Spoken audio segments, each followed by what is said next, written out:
All right, here we go. Sorry about that. That was totally my fault. This sound issue. So welcome everybody. Welcome the candidates to the 2022 Board of Ed Q&A. We went over the rules. Everybody's on the same page of how it's going to run. So we're just going to get right to it, and we're going to start in order of the ballot. And we're going to have Ed White welcome himself to the question and answer. Good evening, everyone. Dave, thank you very much for putting this together and ironing out the technical difficulties. Really appreciate it. Tonight's an opportunity for all of us, and particularly me, to introduce myself to the community, which I will do so now. My name is Ed White, and I've lived in Pequannock Township since 2001 with my wife and my family. I've been involved in the Boy Scouts as a leader since 2010, and I've been a Little League coach off and on since 2003. A little bit about my family growing up and my family that I have now. Both my parents were teachers at some point in their career. 3 of my siblings are teachers. 5 of my children have attended PTHS beginning in 2012. My children started out in 2003 in the district, with my oldest at North Boulevard Kindergarten. 2 of my children are there now. One's a sophomore, one's a senior. 3 of them have been part of the STEM program. My oldest graduated in 2016, and he attended the Naval Academy, is now flying helicopters for the United States Navy in defense of our nation. I have my next 2 are in college. One's at Ramapo. She's a senior. She's a psychology major. And the 3rd child is in Rutgers University, majoring in criminal justice and critical intelligence. He's in the NROTC Marine option. And then I have 2 younger children as well. The question, I guess, ultimately is why I'm running for the board, and why I'm running now. 2 reasons. Unlike probably everyone else who's running, I've been involved with the district public schools for 20 years, from 2003 till today. So it's a very long time, and I've seen the changes in the board and in the change in the district, academically and otherwise, and I've seen a marked decline in academics and overall leadership in the district, particularly in the last few years. I think there's been misplaced emphasis and unnecessary programs and some capital improvements that don't enhance the students' academic achievements and success, and that's what we need to do. So what are my proposals? What I've been saying all along. One is we got to get rid of the inappropriate and graphic sex education that was passed in the middle of the night on August 22nd. And also get rid of the social and emotional learning and critical race theory, because it's wasting valuable class time, which should be focused on academics. And what we could do to improve those academics is my second point, which is reading, writing, and arithmetic. Want to improve its overall ranking, which has been lacking in the state, by improving students' proficiency in basic skills such as math and science. Additionally, we want to make these children not only proficient in those subjects for college reasons, but also overall for their jobs, whether they go to college or they don't go to college. So we like to empower the students to succeed in life by having life skills. We think there should be more of like the home economics, culinary. I spoke to a former student who graduated in 2012 at his grandmother's wake last night. He told me that he took culinary classes at PTHS and it had a great influence on his life, and he has not had McDonald's type food since then. And he's a great cook. He's an accountant, but he loves cooking, and he said it's because of that program, which no longer exists.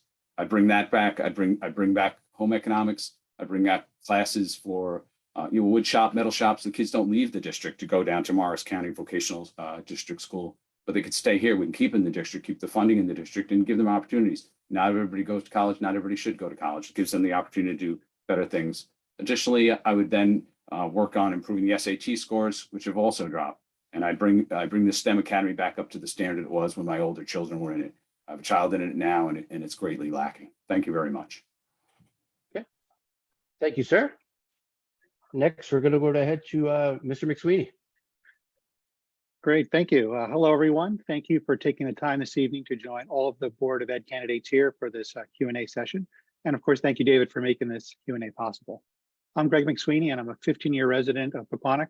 My wife, Melissa, grew up in town here, and when it came time to raise our children, we knew, based on her experience here in the schools, that this is a place we wanted to be.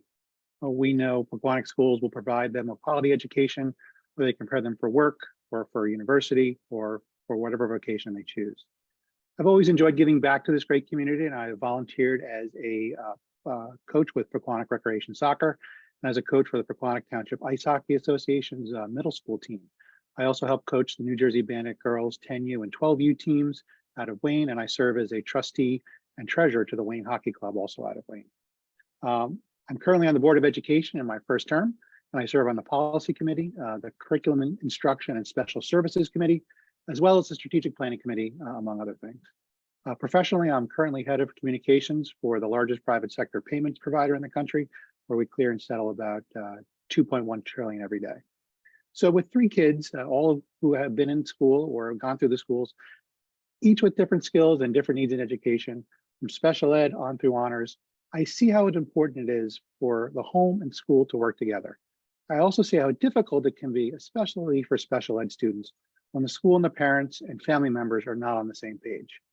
Making sure that lessons that are taught in school are reinforced at home and vice versa makes education a lot easier.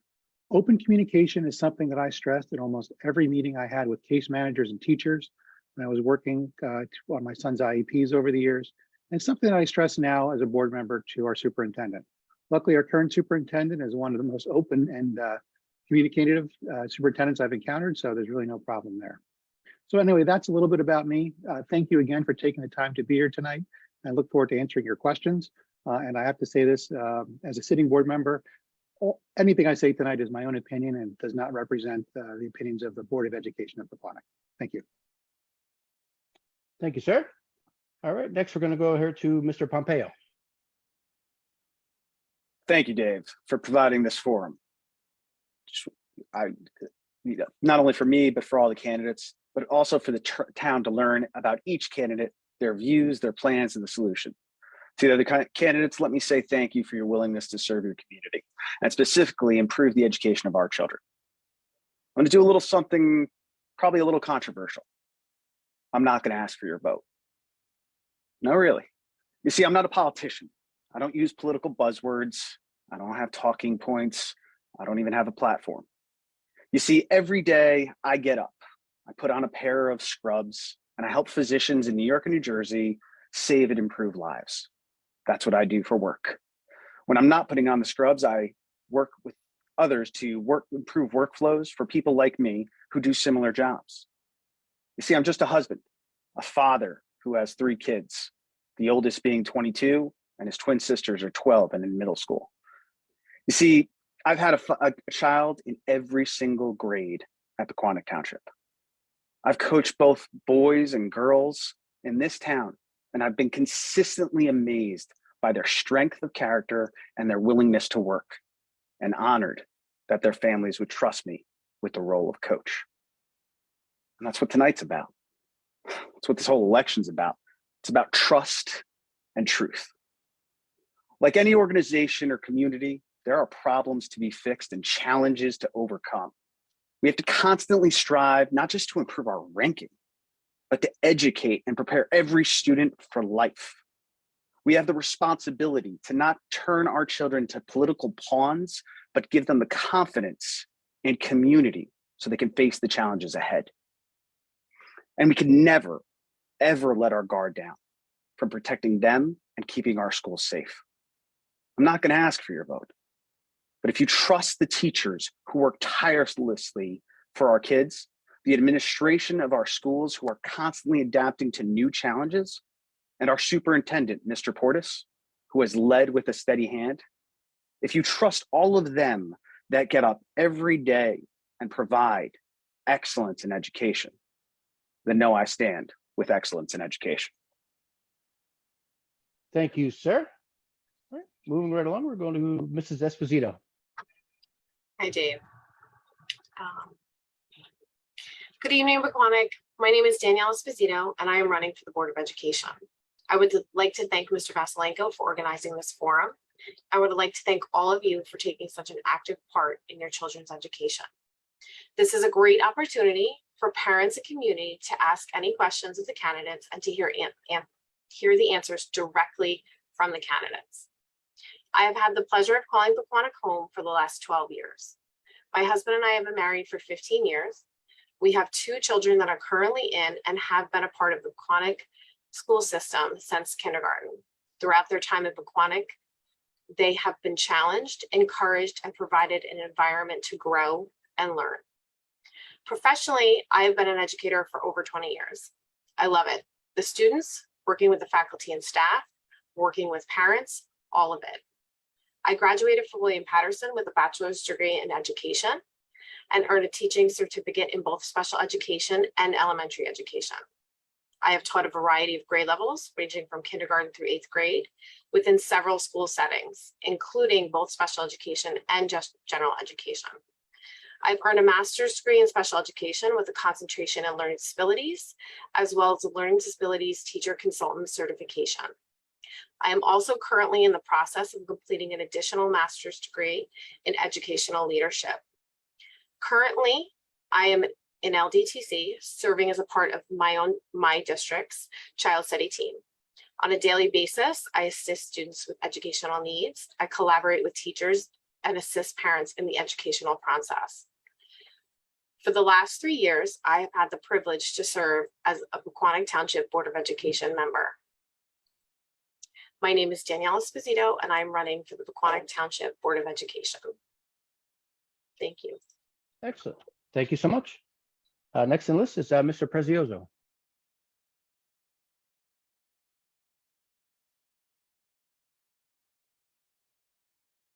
Rich, unmute, buddy. It's okay. You'd think after doing that for a year in school. All right. Good evening, Pequannock residents. My name is Richard Prezioso. I'm the number 5 position on your voting ballots.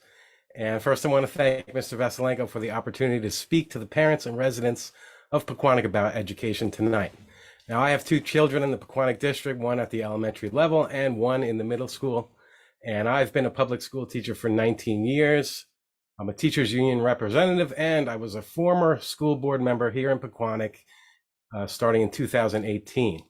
Now, my wife is a special education teacher. My father was a 30-plus year teacher. My mother was a teacher's aide. Both of my in-laws are now retired teachers from the New Jersey Public Schools.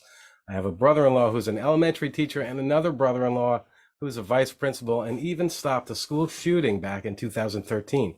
So as you can see, public education is in my bloodline. Here in Pequannock, I've also coached baseball for Little League, football coach, and travel soccer in town. But don't vote for me because I'm your friend or because I've coached your kid. Vote for me because I've proven myself to bring success to the Pequannock schools. Listed behind me are the accomplishments during my 3-year term years ago.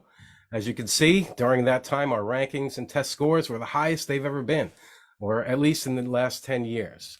We made the most security enhancements, in my opinion, in the history of Pequannock schools.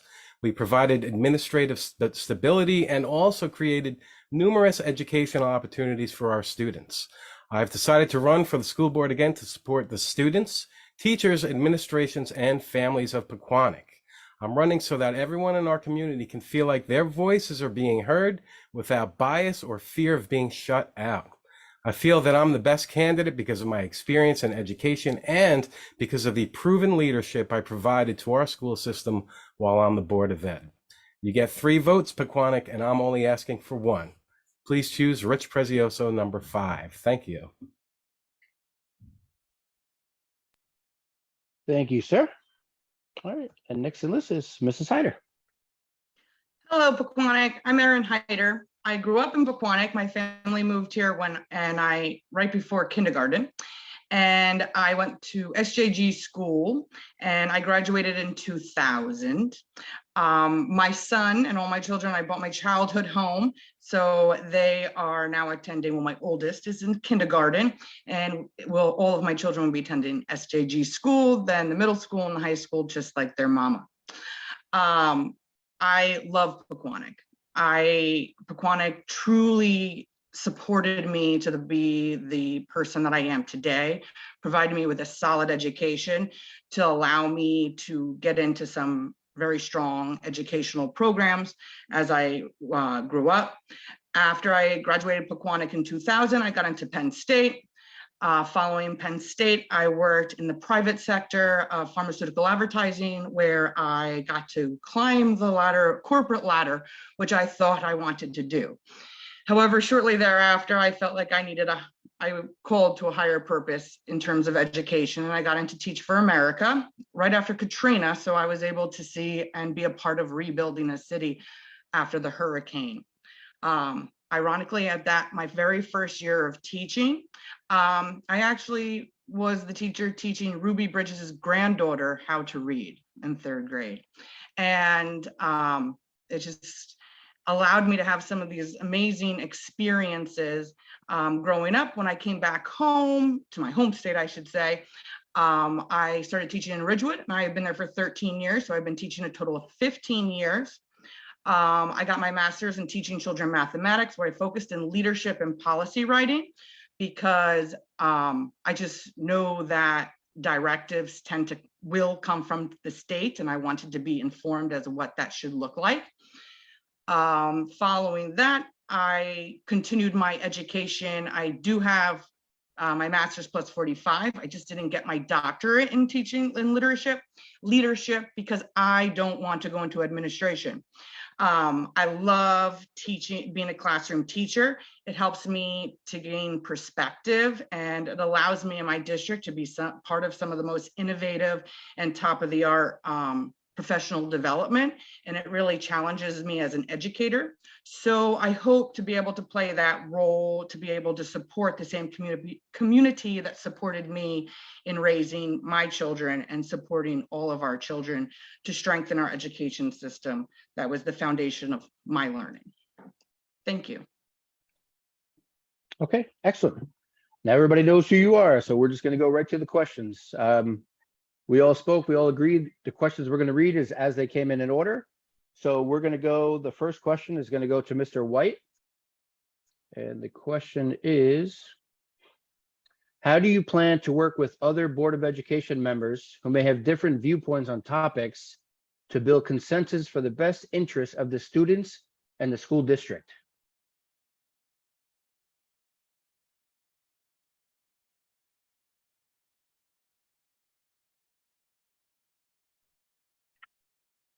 Thank you, Dave.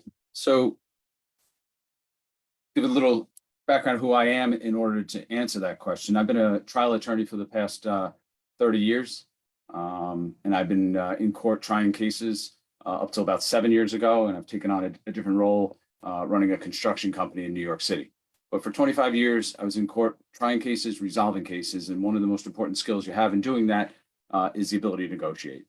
So I've been negotiating cases, anywhere from $100,000 to $20 million, and I've been able to resolve them on behalf of my clients who were happy with the results. So I know how to negotiate, how to work with others, so I could do the same thing with the other 8 members of the board if I'm so elected. There are, of course, like in trials, there's only a certain number of things you're willing to give in on, and certain other things are more peripheral, and I will give in on. But obviously, that's to be determined depending on what policies come up and what discussions we're talking about in answer to your question. But the opportunity to hear from 8 other people on a particular issue and discuss those issues and figure out what the best way to resolve them. Obviously, I have that skill to do that, and we'll do that. But ultimately, the plan is to do what's best for our children, the students in the schools within the district. It's not going to be about pleasing other board members or pleasing anyone else except for the parents and their students, because that's what we're here for. We're not here for patting ourselves on the back or patting the super on the back or anyone else on the back. We're here, at least I am, is to protect the students, educate the students, and make them well-rounded, sufficient adults to carry on their life as they see fit after they graduate from high school. Thank you. Okay, thank you. Same question over to Mr. McSweeney. Thank you, Dave. So as a board member, you quickly realize that you're working with 8 other individuals, a superintendent, a number of administrators, teachers, all trying to find common ground on a variety of issues. But I guess the North Star, the thing that you always have to remember is that everything you do has to benefit all of the students, not just one group of students, not just special ed students, but all students. If somebody's joining the board for any other reason or with any other agenda, it's going to be very hard to be successful. So how do you stay focused on that North Star? You listen a lot. You listen to the other board members, you listen to the superintendent, you listen to the administrators and teachers for their expertise in education. And of course, you listen to parents and students, and that's our job. We're here to hear we are here to hear what the parents are saying, the good and the bad, the problems they may be having, and to encourage them to work with the child's teacher and principal, but to also take this information back to the superintendent so he is aware of what's happening in the district. One thing that's abundantly clear is that there are a variety of opinions, and each of them has value. You may not like what you're hearing, you may disagree with it, but you also have to realize that not everyone holds the same beliefs as you. And that is what makes this community and school great, the diverse opinions that we have. You need to listen to the teachers, the parents, the students, and all of the constituents in our community, because we as board members are ultimately entrusted by them to make sure our schools are run well. Thank you.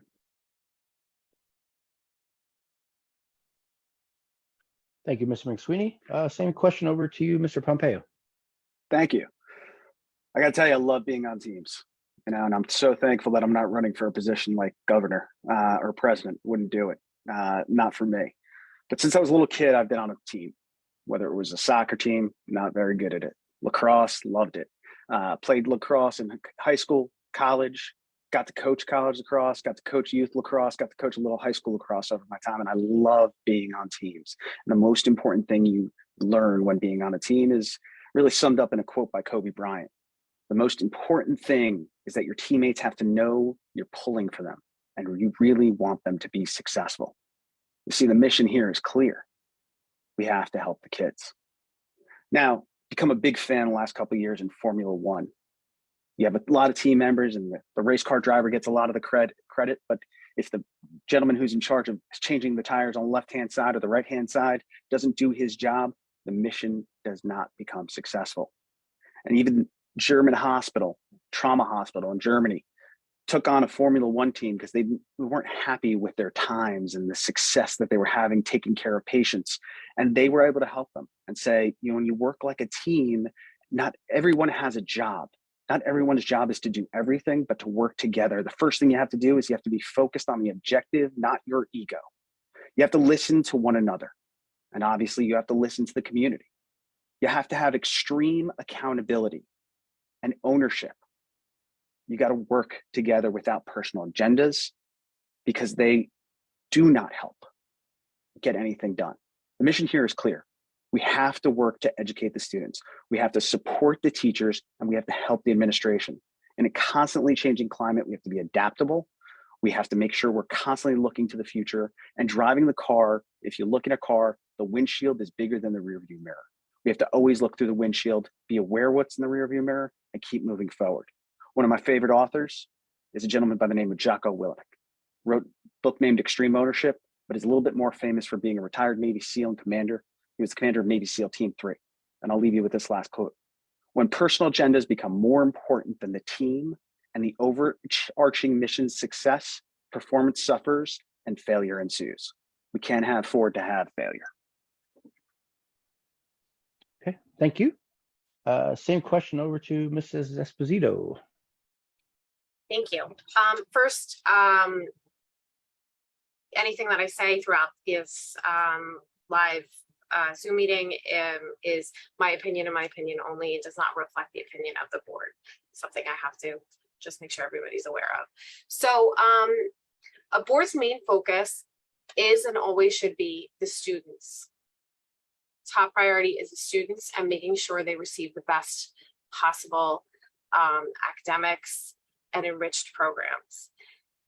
That is regardless of personal opinion and political views. As a board member for the last 3 years, I've worked with 8 other members.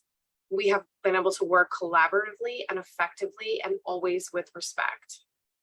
We're a diverse board with many different opinions. We have many different strengths. We utilize those strengths to help each other understand different roles or different procedures or different topics.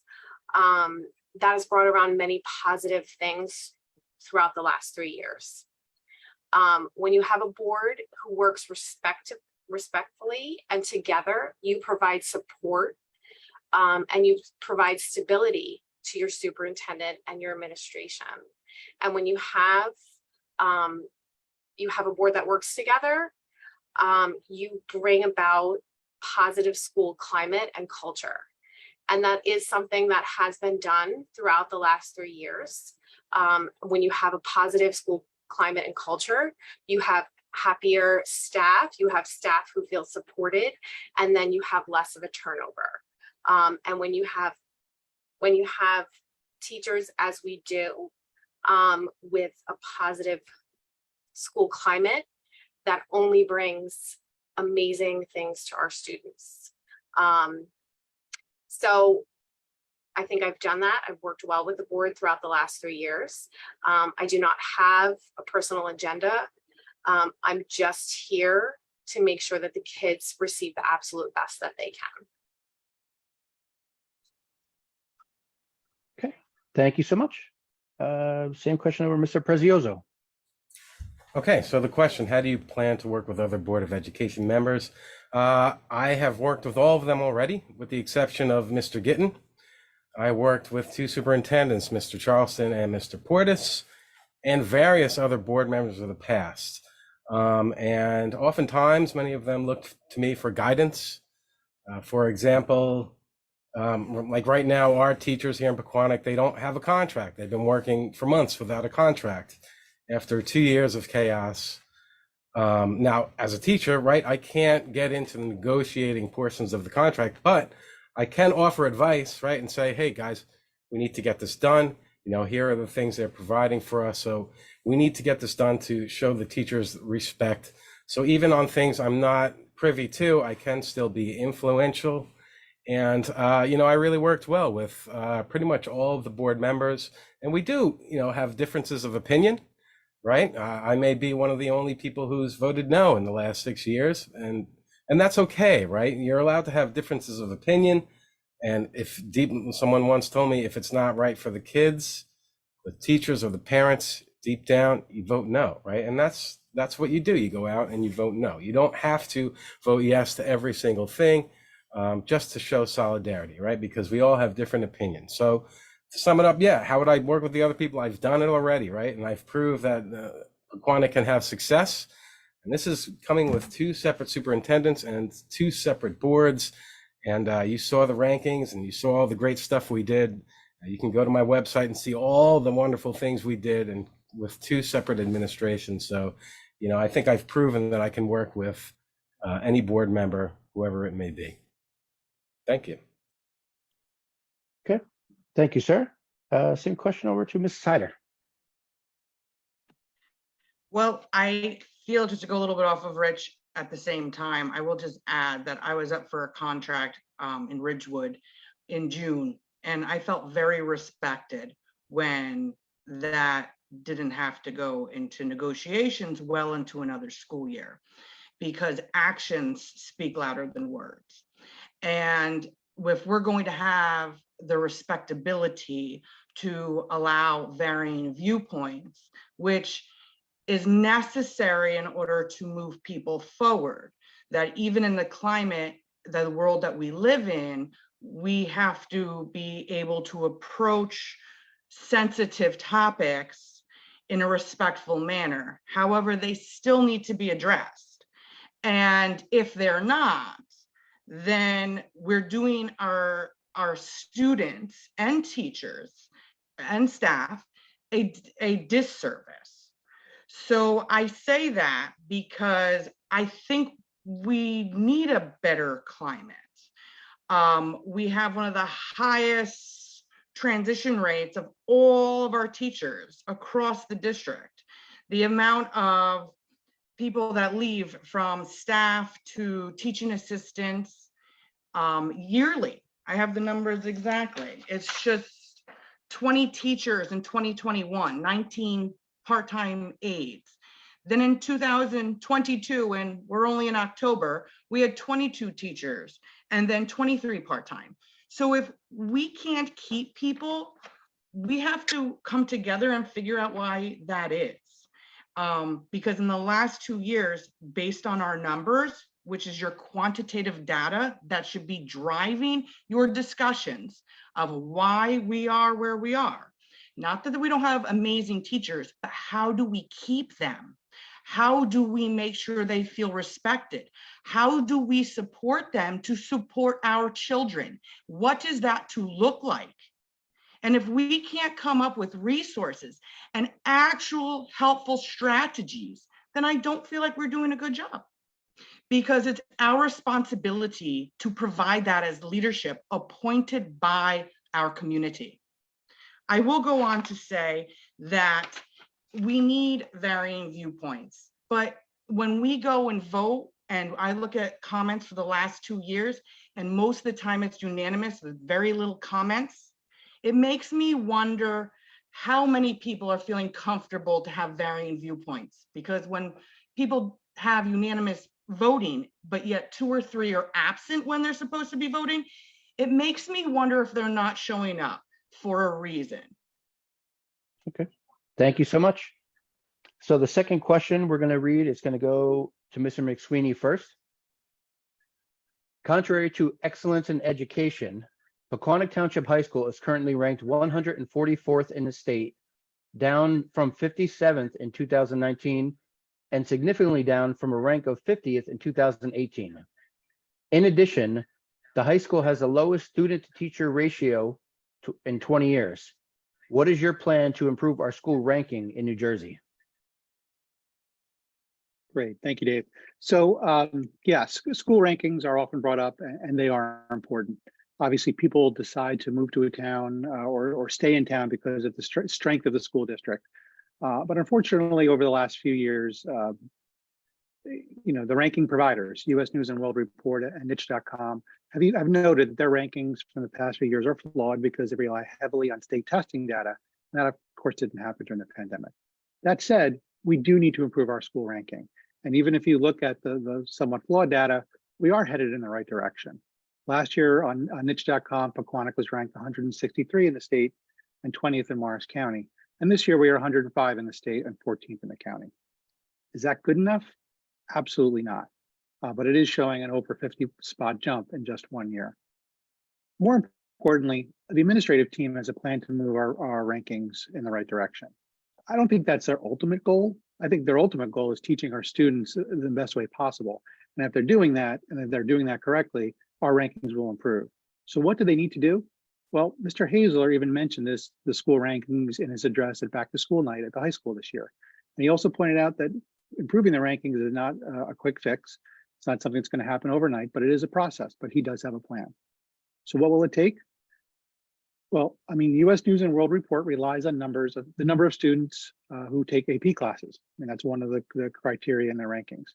And we know we need to challenge some of our students a little bit more to move them out of their comfort zone from honors to AP. This year, we even eliminated US History 2 honors and combined that with US History AP, or as the kids like to call it, A-push. Why do we do that? Well, when the administrators and teachers looked at what the class the kids were doing in AP US History and AP History honors, they were doing the same thing. So now those kids who are in History honors are now taking A-push. US News also weights diversity in the school district. And it's no surprise that the demographics of Pequannock are not very diverse. And that hasn't changed over the years, but we also understand that without the standardized test scores, which we usually do pretty good at, we slid in the rankings. We also need to work with our academy students and include AP in their schedules, if possible, and maybe even require AP courses as a requirement in the academy. I mean, if a STEM student or aviation academy student is looking to go into the sciences or aviation after high school, they should likely want to take an AP class. Similarly, many of our seniors who also have honors, they should be thinking about moving into AP. So those are a few of the things that are already on the table and are starting to be implemented in the high school. And those are some of the things that Mr. Portis and Mr. Hazler are already trying to do. Thank you. Thank you, Mr. McSweeney. Same question over to Mr. Pompeo. All right, thanks, Dave. I think first and foremost, it doesn't matter where we are in the rankings, we can't be satisfied. If you're number 5, you want to be number 1. If you're number 130, you want to be number 5, number 1. You constantly want to move in the rankings. But I believe we have the right teachers and we have the right administration. You see that they're moving things around, they're being nimble. We have a new head of math department helping to stabilize that department, make sure we have more teachers in place for that and keep that stability moving forward, which is only going to lead to better results. So we have to be more adaptive as well, right? We have, as Mr. McSweeney was just mentioning, that we have all these academies and we have students that need to get access to those AP classes, and maybe there might be some issues with the academy classes and when the AP classes are set up. We have to try to be a little bit more adaptive. But as Mr. McSweeney said, the rankings aren't always true over the last couple of years because we haven't had test scores. And really, it's fair to say it's pretty confusing. You have rankings out there like U.S. News and World Report, Niche, School Digger. In fact, School Digger is one that you see a lot online, especially in our Facebook communities. And we were ranked number 139. And that's not good. We want to be ranked at least in the top 50s within the next 3 years. But if you dig down into that data, there's roughly 73 school districts ranked above Pequannock that only go from 6th to 8th grade. In fact, in the top 15, there's only 2 schools that have pre-K or K to 12. The first school being Milburn, which is number 5. The next pre-K, K school till 12 is Glen Rock, which is number 15. If we eliminate all the 6th or 8th grade school districts and do an apple-to-apple comparison of the often used School Digger, you'll find that we actually rank number 65 out of all the school districts that offer pre-K through 12 or just high school. All that being said is that their own website says that the rankings for 21 are inaccurate due to the lack of test scores. No criteria of why or how they are ranked is actually given. But if you look at Milburn, which was ranked number 5 on School Digger, it's ranked number 1 on Niche. Seems to make sense. But then it's ranked number 18 in New Jersey on U.S. News and World Report. Glen Rock, number 15 in School Digger. Niche has them at 11. Again, sort of makes sense. But then you go to U.S. News and World Report, it's not even in the top 20. It's number 36. We have more work to do. We can't be bound and handcuffed to test scores to rankings that just don't make sense. Thank you, Mr. Pompeo. Same question over to Mrs. Esposito. Excuse me. The state rankings have fluctuated throughout the last 5 years, and COVID continues to impact all of our students and all of our schools throughout the country. Are we where we want to be in rankings? Absolutely not. This is something that is currently already being addressed. There's already a plan in place. I'm going to kind of go off of what Mr. McSweeney said. So for the Niche website or rankings in 2021, 2022, in the state, we were 163, Morris County, we were 20. Currently in 2022, 2023, we are now 105, and in Morris County across the state, and in Morris County, we're rated as number 14. So there have already been improvements. U.S. News and World Report has not come out for 2023 yet. Rankings are based on diversity, which clearly we do not have a large diverse population. They are based on test scores as well as AP classes. In regard to improving the test scores, we need to continue to provide rigorous instruction, Title I services to really lessen that gap, as well as differentiated instruction within the classroom, providing interventions for any of the students in need. Math is an area that was hit hardest with the pandemic. There's a lot of research coming out that is our area that's most affected. We are looking at ways to improve our math program with new math resources, stability within our high school math program. Specifically, we need to increase the number of students utilizing using AP classes in the high school. This is already underway. One of the high school courses, U.S. History Honors, like Mr. McSweeney said, was pushed into U.S. History AP learning. It's the same material, but now these students have access to taking the AP exam and earning college credits. So this is another move in the right direction. We also have quite a few seniors who participate in the work-based learning program. So then they're not taking the AP classes. That's something that we need to look into as well. So these are areas that we know need work. Administration is working hard. It is something that they're looking to improve on. We need to trust the process and our administrative team. It will take some time, but we will get there. Thank you so much.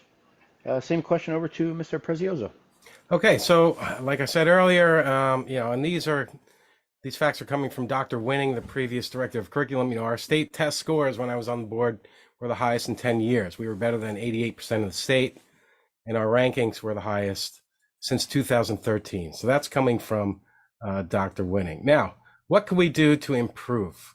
And as a teacher, I have a slide for everything. So here we go. We have to address the teacher turnover, right? Why are teachers leaving? We need to support them. And if you take a look at this next slide here, you can see that our teachers have been working without a contract for months now. And we have 42 teacher resignations, 40 special ed aid resignations. We have turnover at key positions, specifically Allied Health Academy, our Aviation Academy, our Learning Disabled Coordinator, guidance counselors. So we have turnover as far as teachers. So that's step one. We have to figure out why are our teachers leaving and come up with an answer for that. Other things we need to do to improve, right? We need to focus more on academics. We have to provide rigor, more opportunity for these kids. You talk about the academies in my next part there. We have to increase the enrollment. This was our bread and butter that improved our rankings over those 3 years I was on the board. The teaching academy, something we created. I hope it's still there. I don't see it on the website. I'm praying that it's still there. It was the academy I was most excited about because if I could take some of those classes, I would have had a head start. The STEM academy, obviously that's having troubles right now with turnover. I can go on and on about that sort of stuff. The aviation academy has turnover. And finally, allied health. That's our big one where the kids have a big opportunity to work with Chilton Hospital. So we have to think, what is Pequannock doing that sets it apart from other schools? Now, number 4 here, classroom discipline, okay? Learning cannot happen if there is no discipline. And the teachers need to know that we're supporting them in their discipline policies. They should not be afraid to give any sort of consequence to students for fear that the administrators or board of ed is going to, look down on them, or, there's the whole suspension report. We need to do what we need to do to get these kids back learning, disciplined, and be able to, educate themselves. And then finally, no more excuses. We need to analyze the data. COVID is over. It's been over for 2 years. We cannot use that as an excuse. Track the student growth and loss and, analyze that data and move on and get those kids learning. Thank you. Thank you, Mr. Prezioso. And Ms. Hyder, same question. Thank you. I'll first go off of the AP and focus on the high school. One focus area is how we need to make sure our curriculum in every subject area and in every grade is strongly supported and created by our district. Just this past year, we lost our chemistry teacher who took the curriculum because she was a strong base chemistry teacher with her. And now our chemistry is being taught from is a 6-year-old chemistry textbook. We have to be the leaders in education. That's the purpose of this board and supporting our curriculum developers so that we know what strong education looks like. Because if at an education level, on a leadership level, if we don't know what it looks like, then how are we expecting that of our staff? And then how are we best supporting our students? Let's stick with the sciences for a moment. So a science textbook, if that's 6 years, in a 3-year span, a biology textbook went from 300 pages to 500 pages. So science is something that you need to stay on top of. You can't sit on it for years, not develop a curriculum as a district, and then expect your students to be able to be educated up to date and then perform well. I currently, and I agree with you on your numbers, don't get holed up on your numbers. I work for a number 5, currently a number 5 school district. We love our numbers. Can we do better? Yes. Let's not fight over 5, 6, small increments. However, we can acknowledge that we have gone down significantly when everybody faced COVID. So that can't be your varying point as to why we're changing. Let me move to are strong. The strong data, which is a directive that we like to talk about our Board of Ed meetings, using that data and acknowledging that the last strong fall data was from last year, that we were 17% proficient in geometry. So there's your maths, there's your sciences. Definitely not leading the scores because we don't have curriculum developed, which we should. That's what leading districts are doing. There's no reason why we can't do that in-house. Okay, thank you. And the last one on the question is Mr. White. I think we could all agree, including the current boards, that our rankings are awful and they need to be improved. We could also agree with Ms. Hyder said, which is COVID affected every district in the state and not just Pequannock. So you can't use COVID as an excuse.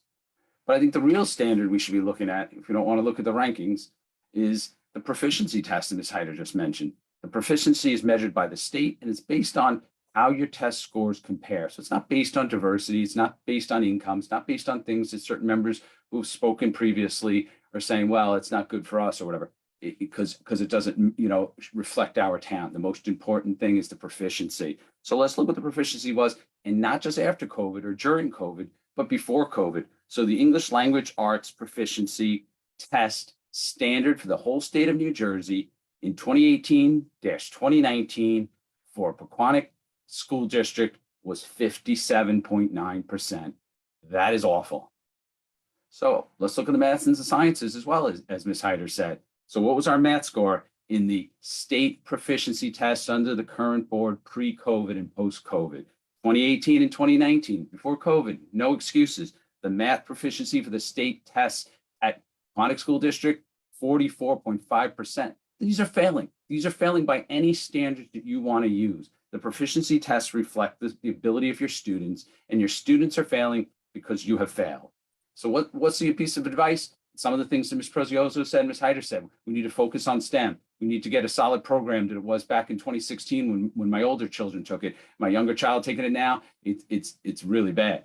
We have, I think, one professor who's in a STEM program full time. You need to focus on those things. But I guess the shorthand thing is what we really need to focus on is we need to focus on reading and writing and arithmetic full time and no time or less time, really no time on pronouns. Enough is enough.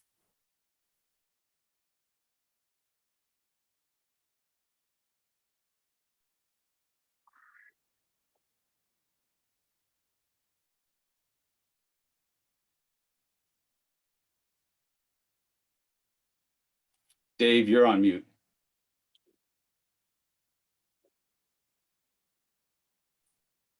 Hey, Dave, you're on mute. You'll just, Sorry. I apologize. No, I'm trying to fix it. You're good. No or no? Yep. I Okay, can hear you. thank you. All right, so that wraps up that question. Thank you, everybody. I'm gonna head over to the next question, and the first person is gonna be Mr. Pompeo. The current Board of Ed did a wonderful job facilitating new turf fields at the high school that will benefit students for the next 8 to 10 years. However, the playground equipment at elementary schools, notably Hillview and North Boulevard, are worn out. Parts are unusable since last spring and unsafe. We know that recess is an important part of our school day, and the equipment is used daily, not only by these school students, by the community outside the school hours. So what is your take on making this a priority, and what ideas do you have to improve the playgrounds in a speedy fashion? Mr. Pompeo. Thank you. No, I appreciate this question. I can tell you, I remember before we went to kindergarten with my twin daughters, we went to the playground, got to know this. That was the way you got to know your school, right? Is playing in the playground, getting to see what that was like, and it made it more approachable.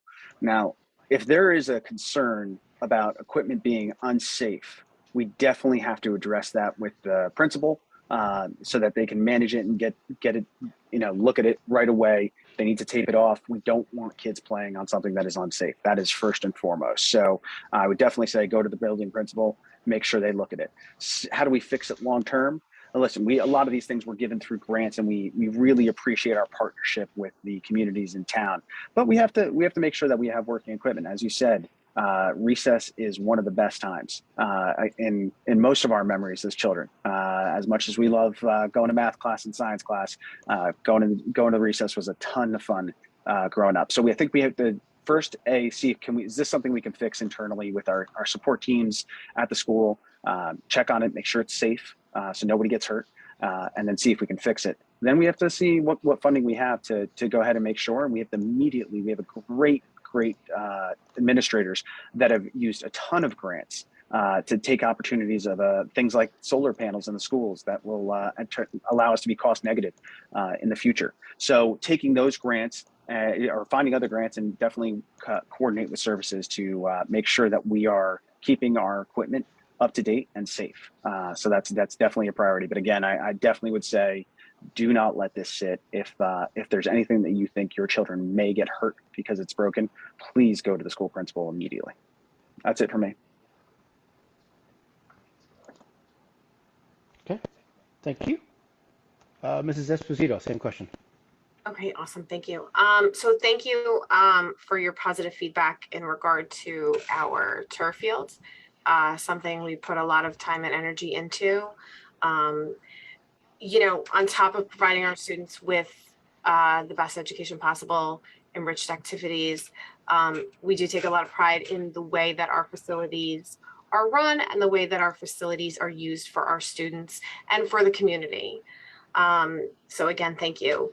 In regard to recess, actually through COVID, we found that recess for our middle school students was extremely beneficial, and it is something that we have added to their day.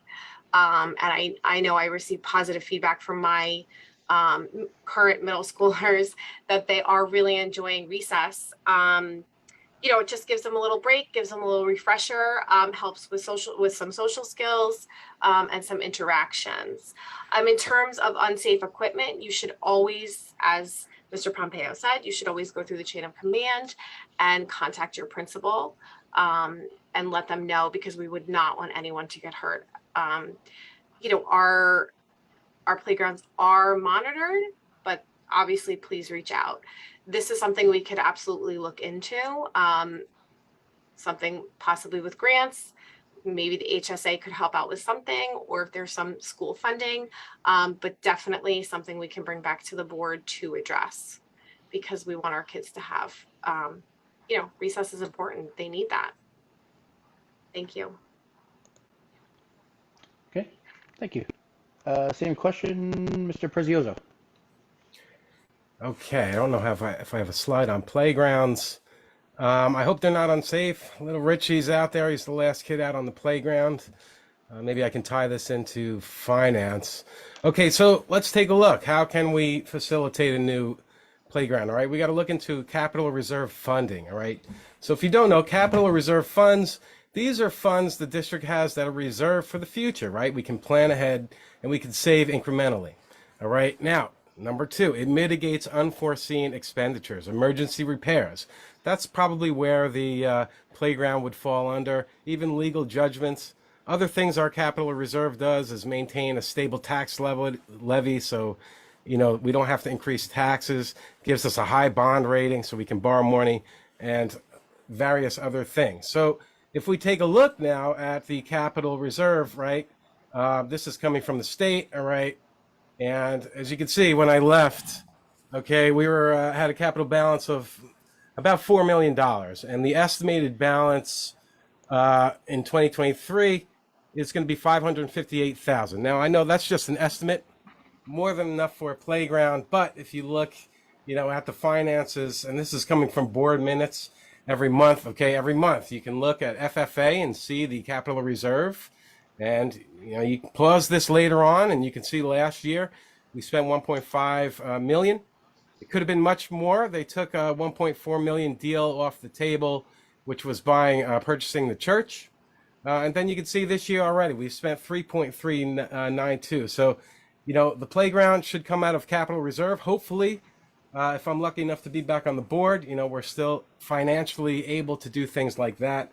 But that's why we build up that reserve back from 2018 to 2020, just so when things like this come up, right, we have the money to pay for it. And I'll put the other slide up again once again, so you can see it again. These are the things we save money for. So your playground repairs would fall under number 2 there. Mitigate unforeseen expenditures. So there you have it. That's how we would do it. Thank you.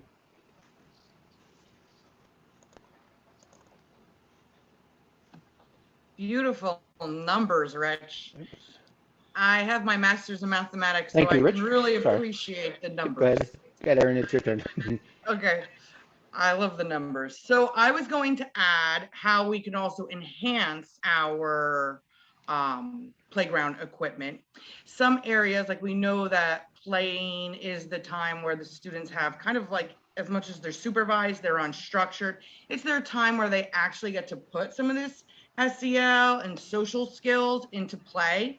So I've found in other districts that there's something called like Gaga pits that we can be like focusing some of our resources to. It assists them on like group play.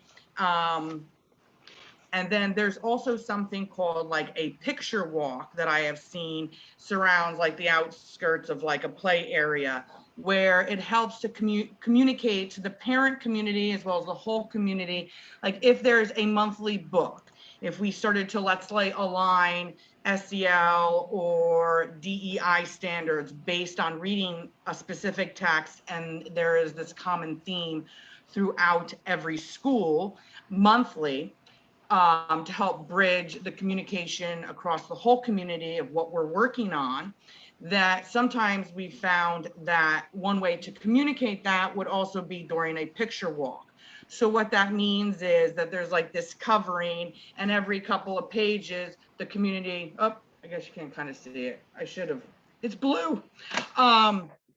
That every page it's shown, and then it's another slide, another slide, other slide, so you can read it with your family. So that would just be one way to enhance, but really it's about like looking and allocating funds appropriately, because recess is just as important, because that's where they finally get to kind of have a little bit of their unstructured and work with their peers socially.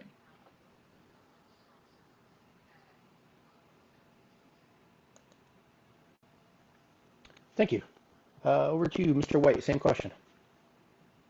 Sure, thank you, Dave. So a couple issues with the playground. For the first 25 years of my career, as I stated, I was a defense attorney defending construction companies and corporate and governmental entities. For the first 5 years, I was representing the city of New York in the courtroom, and included at that time, the city of New York had its Board of Education. So we had a number of lawsuits involving, as Rich was saying, involving injuries on playgrounds and housing authority project playgrounds. So obviously, if this is something dangerous, you need to let the facilities, the superintendent, and the school principal know as soon as possible, because the cost of the equipment would be a lot less than the cost of that lawsuit if someone gets hurt, and obviously the sadness of someone getting hurt itself. So that's key. We got to get that fixed. But and it's also key what Rich was saying about the capital accounts. They've been greatly depleted since he's left the board. So that's obviously something that needs to be looked at and fixed, ASAP.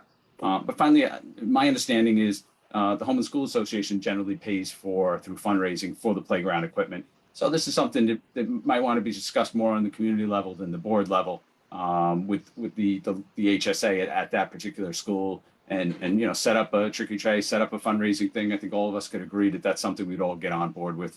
Do a pasta dinner, raise some money to get that fixed. So I think that's the important thing is getting the playground equipment fixed, and then I guess even more importantly is getting those capital accounts fixed too, to get the board and the district financially sound.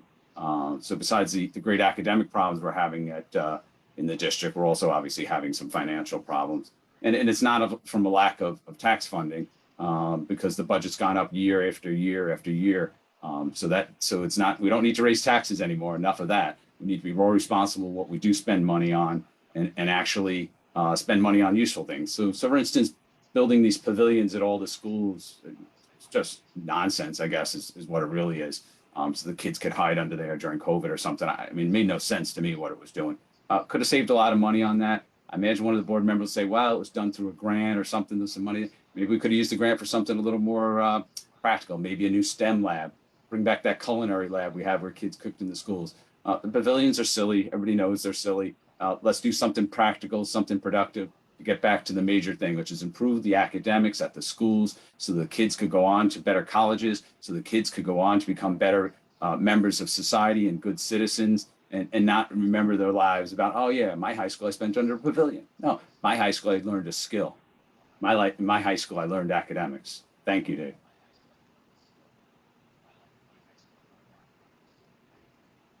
Thank you. And Mr. McSweeney, finishing up on that question.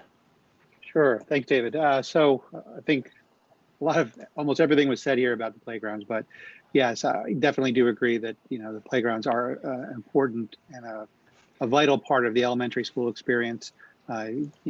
Kids remember that. Kids go there every day. It's an outlet for them to get out of the classroom, blow off some steam. So we definitely want to make sure that we do have the right equipment for them and the equipment is safe. So we definitely want to make sure we get it fixed. I know that the schools do invest in the playground equipment, and it's something that we do need to update periodically. Luckily, our HSAs have been really good at helping out over the years to help fund some of these improvements and fixes. Playground equipment, like everything else, is getting more expensive, but our HSAs have helped out, and perhaps they can help out again. But it's something that the board does need to look at and make sure that all of the playgrounds at our schools, especially our elementary schools, are in good shape. As far as some of the capital improvements we've done over the years that were mentioned, a lot of the capital improvements over the last couple of years were vital. New roofs to schools. I think we don't want our kids getting wet in the classroom, so we had to put new roofs on a couple of our buildings. We had to redo the football fields. They were end of life. They were actually becoming unsafe. You could actually see right through to the gravel underneath it. And the pavilions, most of that money was spent by grants, and my kids love them. They go out to the pavilions every day for lunch, for snack, for even classroom time when the weather's nice. We couldn't use those grants for other things because grants are, when you get a grant, it's for very specific purposes. And that's what we're able to use that money for. We couldn't use it for a STEM lab or something else, but that we were able to get the money for that, and we put some money toward that. So playgrounds, very important. We need to make sure that they're right and safe for our kids. Thank you.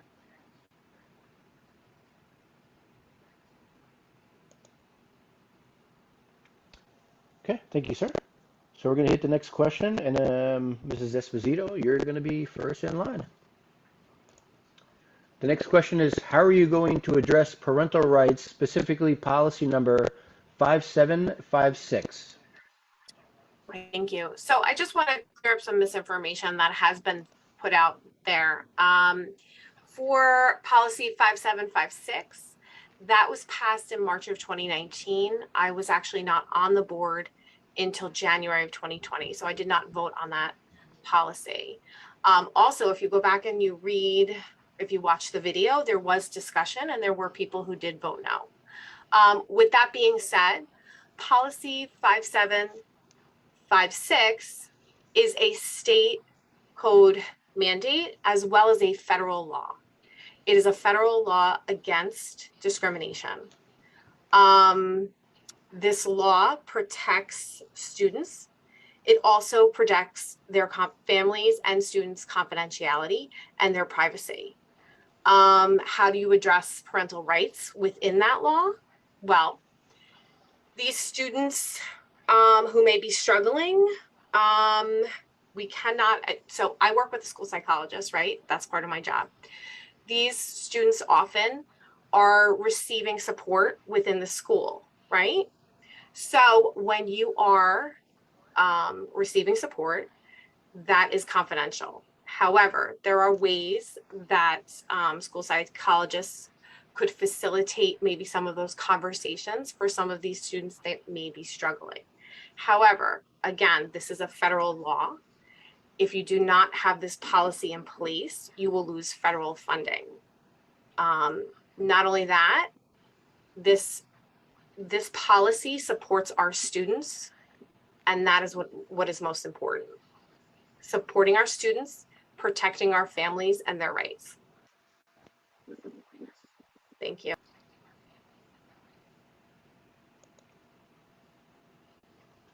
Okay, thank you. Mr. Prezioso, same question to you, sir. Okay, am I able to share a screen? Because I pulled the policy up. I don't know if everyone knows. Is that possible, Dave, or what do you think? Oh, all right, it's disabled. All right, yeah, so as Danielle said, policy 5756, that's transgender students. Am I able to share? No, okay. So I was on the board during this time, and as far as parental rights, I'm sort of going through this quickly. Legal as a teacher, I have many kids that identify as other things on a daily basis, and unfortunately or fortunately for the kid, this is something that's confidential, and we cannot tell the parents. Now, the tricky part with that is, right, if I have a guy who wants to be called the girl's name, right, and I assign him something through Google Classroom, if the parents open up that assignment, right, and it's got his gender identity on there, I don't know if I'm at fault. Teachers need training on some of this stuff, so it gets very tricky. I'm trying to go through this policy real quick. Sorry, everyone. Some other things. Let's see. Provides transgender students with the same opportunities to participate in phys ed. There should be no problem with that. Permit transgender students to participate in gender segregated school activities. No problems there from me. The one that I think was probably discussed was the locker rooms. I think the bathrooms and the locker rooms was the big discussion back then. So it was probably something along the lines of, if you have and I know how middle schoolers are, if you have a 7th grade boy who's going to say, I identify as a girl today and I want to change in the girls' locker room. Well, that's something that could possibly happen, and I'm sure has happened to some gym teachers. Unfortunately, they take it as a joke when it's not. So I think what was explained to us was that the kids would change for gym, then they would head out to gym class, and then that student would be allowed in to change by themselves. So that was the controversial thing. But yeah, these are state laws, whether you agree with them or not. It's a very tricky situation. And as teachers, we're all navigating this as well. Like I said, I have several students in this situation on a daily basis. And as teachers, we don't discriminate against anyone. And as board members, you don't want to do that either. But as far as parental rights, we want to keep the parents informed. And I see Dave has appeared on my screen, so I need to stop talking. All right. Sorry about that. Thank you. That's okay. Thank you. Mrs. Hyder, same question to you. There are many sensitive issues, especially directives and policies coming from the state and federal level. We as a district and leadership need to make sure we're informing families of what those are. Now, I know parents and everybody has access to the Board of Ed meetings, and then we get synopsises.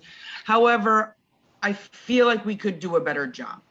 It's not until you begin to comb through policy 5756, an 8-page document, that you recognize, and when you read it, that there's a particular line here that really kind of, as a parent, I find upsetting, because it feels like it blocks me out as a parent.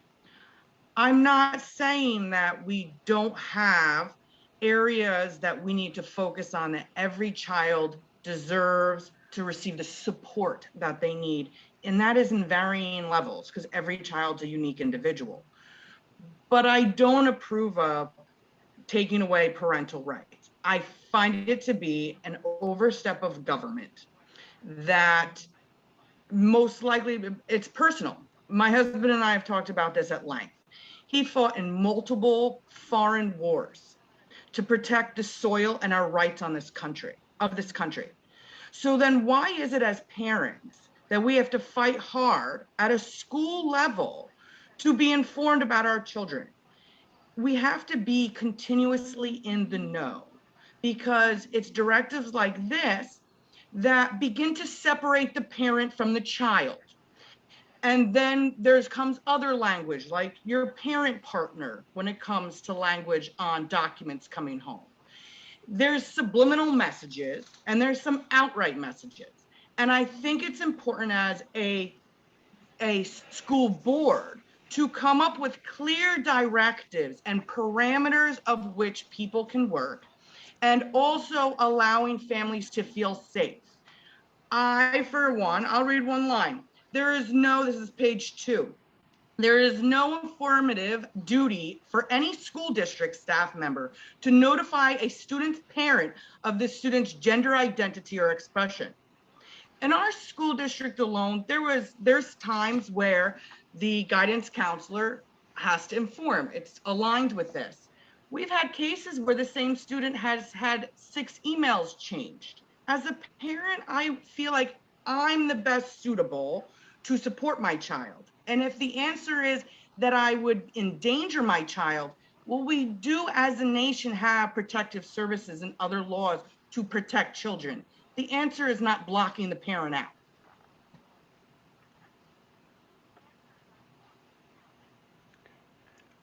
Thank you so much. Same question over to you, Mr. White.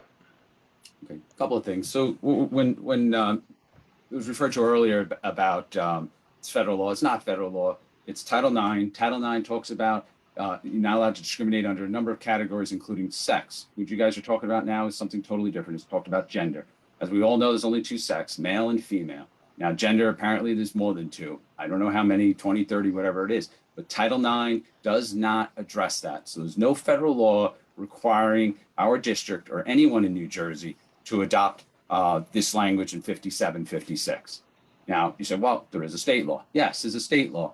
Still doesn't require us to adopt it. The state law pushes it with the usual game playing by the lame duck governor, which is funding, funding, funding. So sometimes you got to stand by your principles and vote no and lose the funding because it's outrageous that you're dividing children from their parents. And that's where this is going. You're dividing the children from their parents, keeping secret files. So I spoke to an aide in one of the schools recently who told me she called home to one of the families because the child did not come into school and the parents didn't call in. They're like, we're calling in to see where your child is. And she called the kid's name, let's say Joe.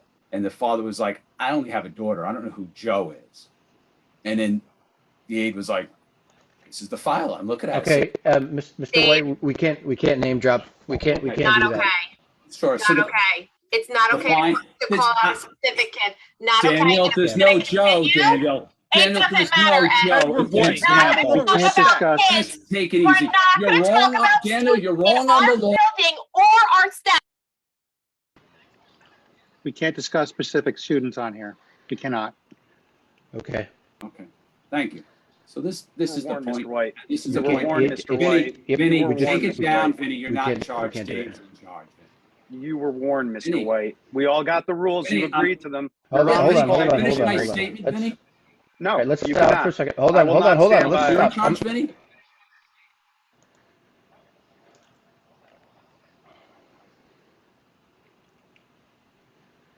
Okay.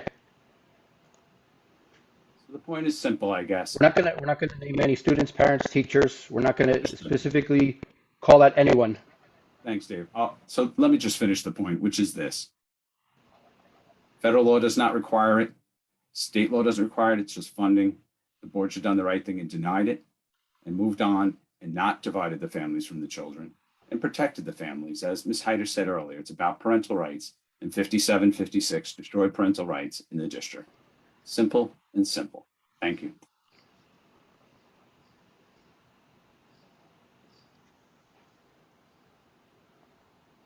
Okay. Mr. McSweeney, same question over to you, sir.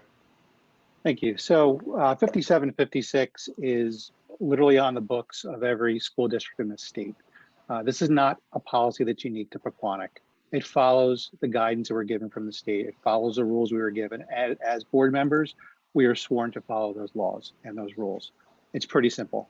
Not having 5756 on the books opens up the district to potential negative legal outcomes that, kids are bullied, other things happen.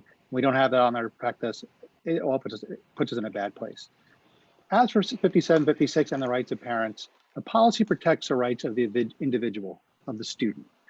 Anyone, privacy rights are the most important.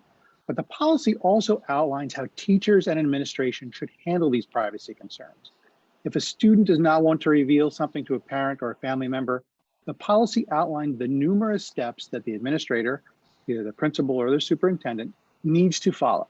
how to counsel the student in multiple steps in multiple ways and encourage them to discuss the situation with their family members. In fact, you could even say it goes out of its way to encourage a student to discuss this matter of privacy with their family. But in the end, it is the student's decision. It's not our decision, it's not the school's decision, it's not the parents', it's the student's decision. And our teachers and administrators are encouraged to go through all of the potential outcomes with the students so they realize there may be negative consequences by not telling their family members, because this information will probably get back to them at some point. So they are encouraged to work with their families, talk to their families, but again, it's the student's own privacy that this law protects, or these rules protect, 5756. Lastly, this is about students, right? We know that our LGBTQ youth are at a higher risk for a lot of things, for bullying, lack of self-esteem, suicide ideation, and yes, suicide attempts. And these are our students. And we need to help all of our students, and we need to try to help to protect them as much as possible, because the alternatives and the possible outcomes are too dire to consider. Thank you.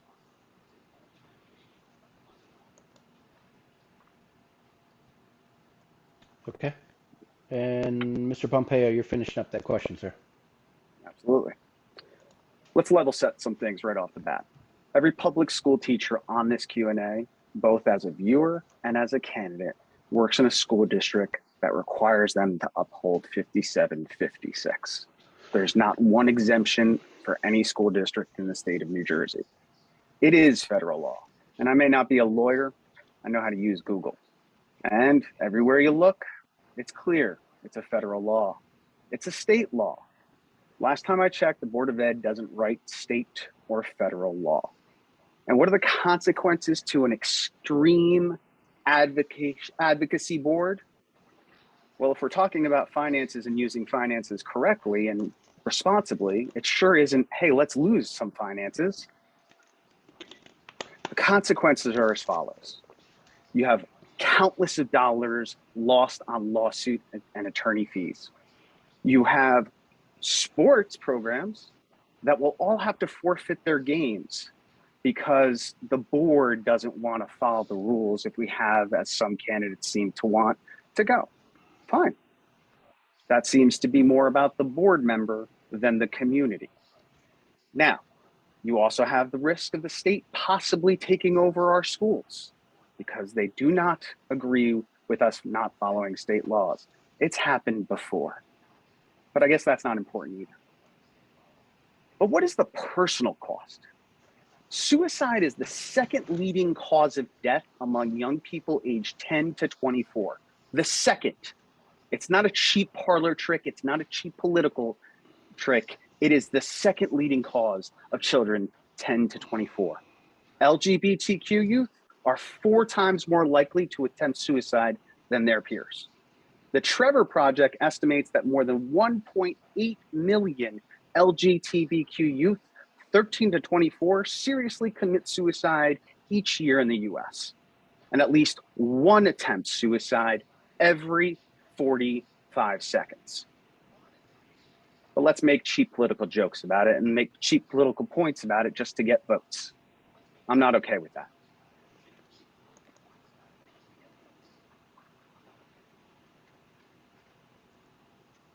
Okay.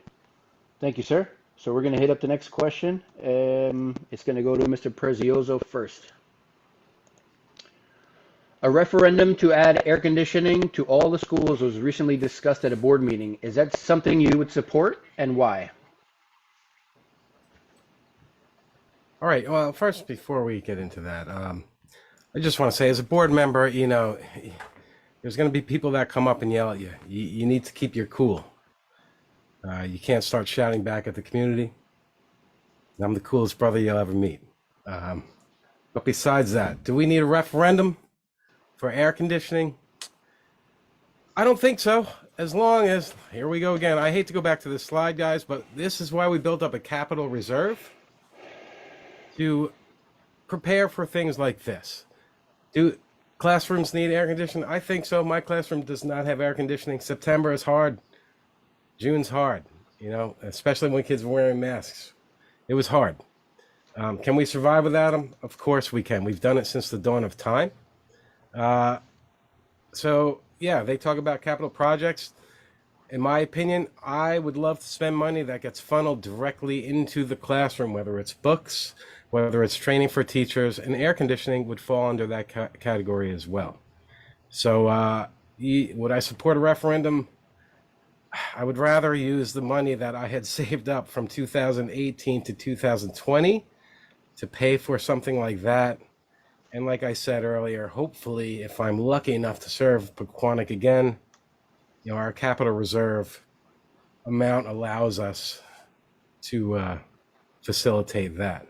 So let's keep cool heads, folks, because whether we agree with everyone on this forum, as board members, we need to be receptive. We need to listen, and shouting people down is not a good way to get business done. We go back to question number 2. How are you going to work with board members? Well, my policy was never shout other people's down. I'm a person who listens rather than speaks over others.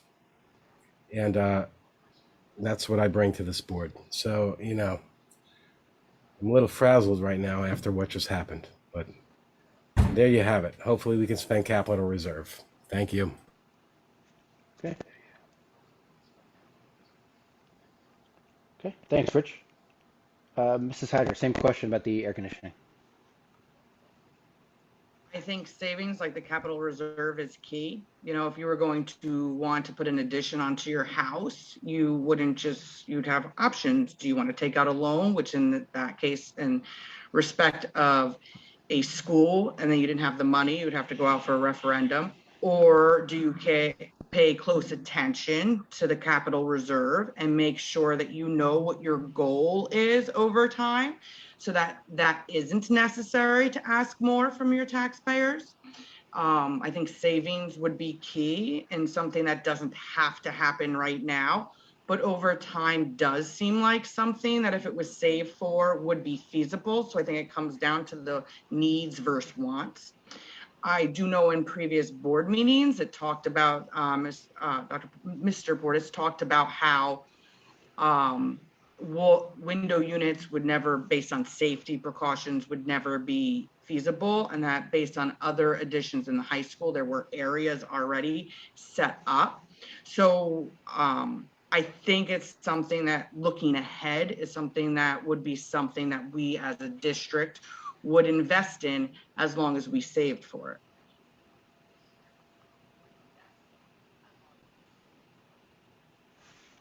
it. Okay, thank you so much. Same question to Mr. White around the air conditioning. Yeah, I think it's like Aaron and Rich both said. It's a need versus a want, but it's a want that comes pretty close to a need. It's very difficult, particularly in June and September, to sit in a classroom all day as a student or as a teacher and focus on learning when you're sweating. Essentially, it is very difficult. It comes down to the costs, whether we have the budget for it, or there are grants for it. Is there cheaper alternatives than putting in a new HVAC system throughout the whole school? Portable units, Mitsubishi units on the wall. So there are alternatives that could be used at a lower cost. So I'd want to look at those first to set that up. Maybe it's more important in the labs, or maybe it's more important in the lecture halls. Maybe it's important more on the south side of the building to take a look at what the temperatures are. So if the funding's there to do it universally, that's one thing. If the funding's not there, maybe it should be done in certain classrooms, depending on the nature of the classroom or the direction of the classroom is a big thing. So it's something that should be considered, and it's just a matter of looking at the budget and the feasibility of it as a construction project as well. Thank you.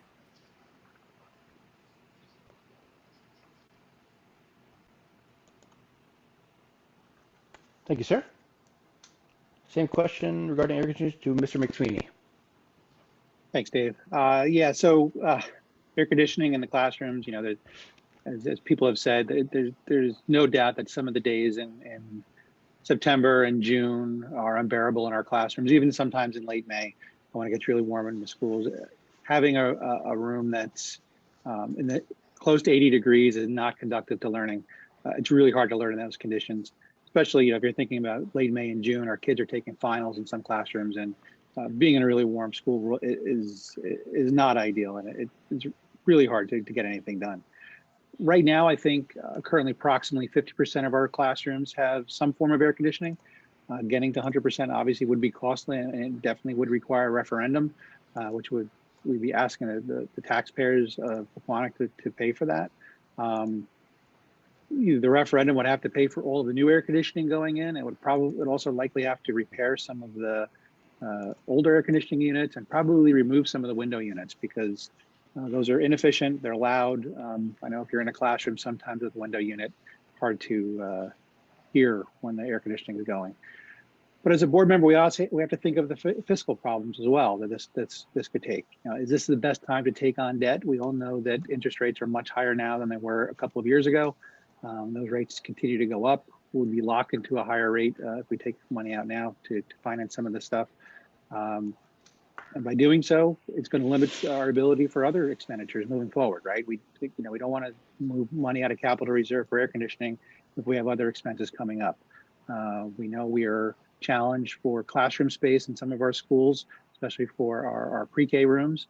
Do we want to be spending money on air conditioners if in a couple of years we have to, or even a year or two, we have to start looking at expanding our school, reconfiguring our existing buildings, even building new rooms in order to make room for kids that are coming into our district.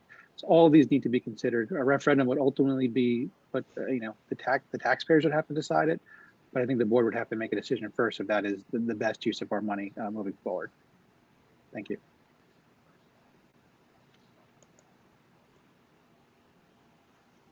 Okay, thank you, Mr. McSweeney.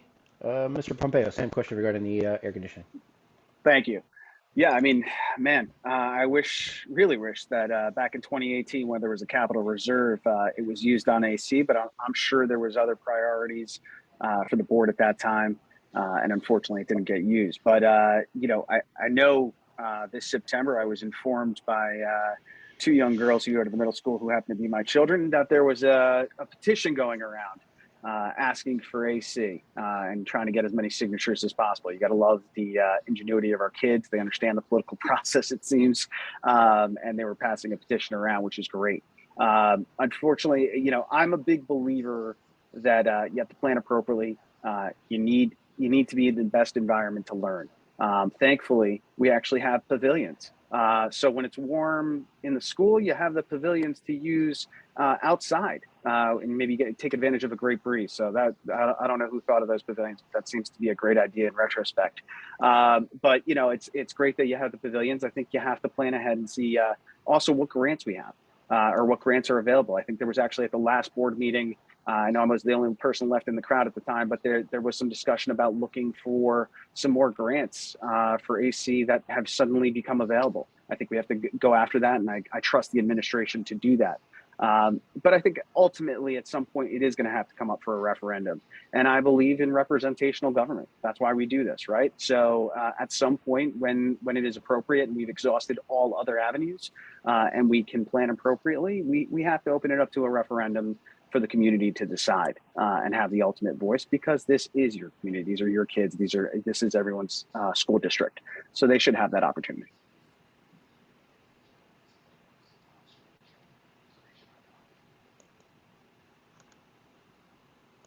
Thank you, sir.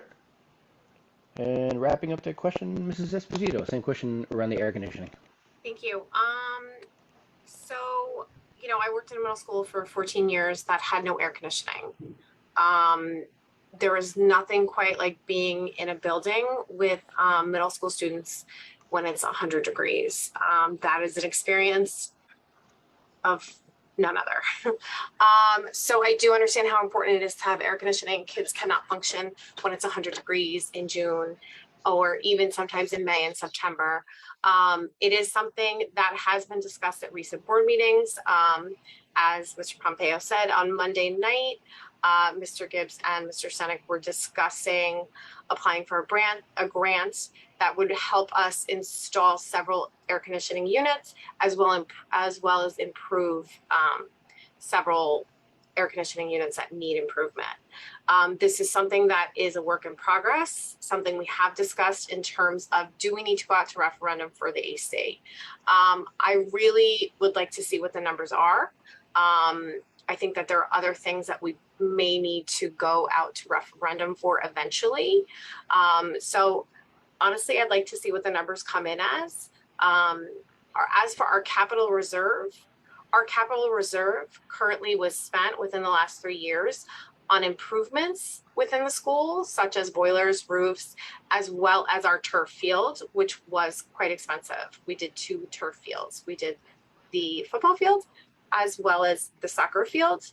And again, those had to be done because the life expectancy was up. If you are ever near the high school in the evening, you can see how much those turf fields are used. So it was a necessity on top of sports, but also for our community.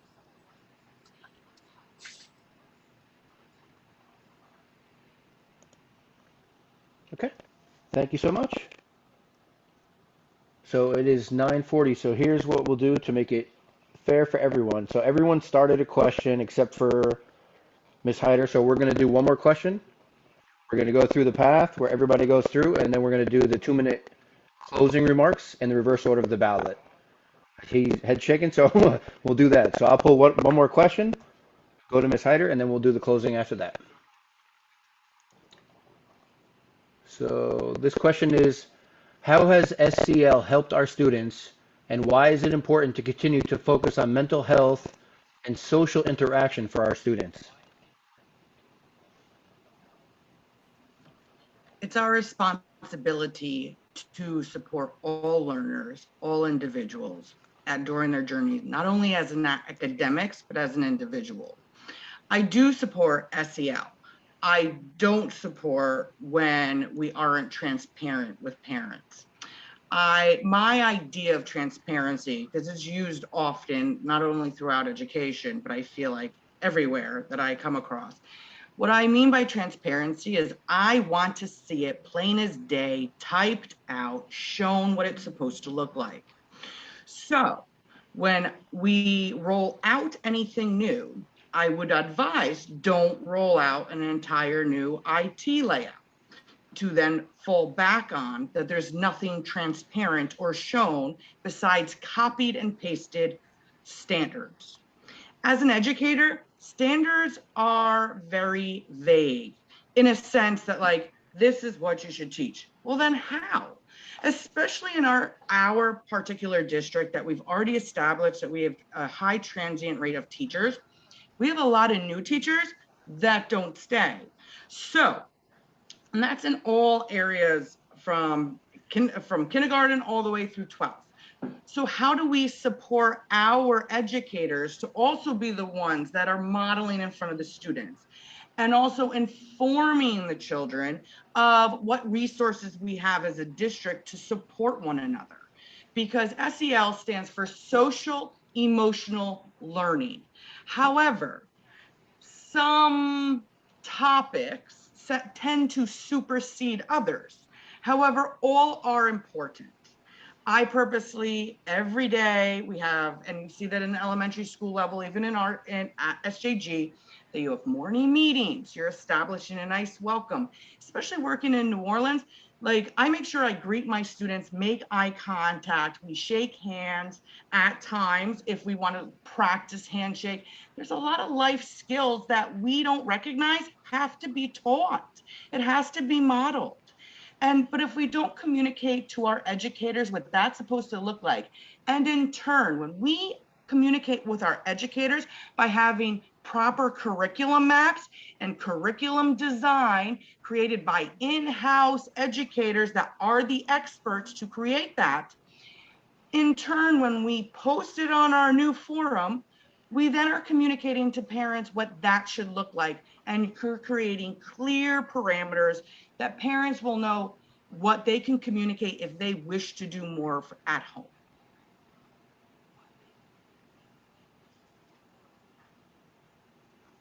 Thank you so much. Same question over to you, Mr. White. Dave, can you repeat the question?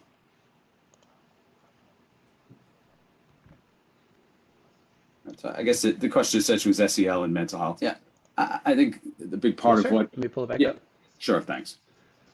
Yeah, no. I'll read it exactly. This way we're all on the same page. How has SEL helped our students, and why is it important to continue to focus on mental health and social interaction for our students? Thanks. Yeah, I think mental health is very important, and probably those who are very involved in the SEL know that those children do need mental health assistance. Everybody has the potential to have problems, and where do you get those problems resolved? What's the best place to go to help with those issues? Guidance counselor could recommend something to the parents, speak to the student. Back to what Ms. Hyder said earlier. If the parental rights were involved, they could talk about the best way to help the student, their child. So obviously, everybody's mental health is important, especially in these times we live in now.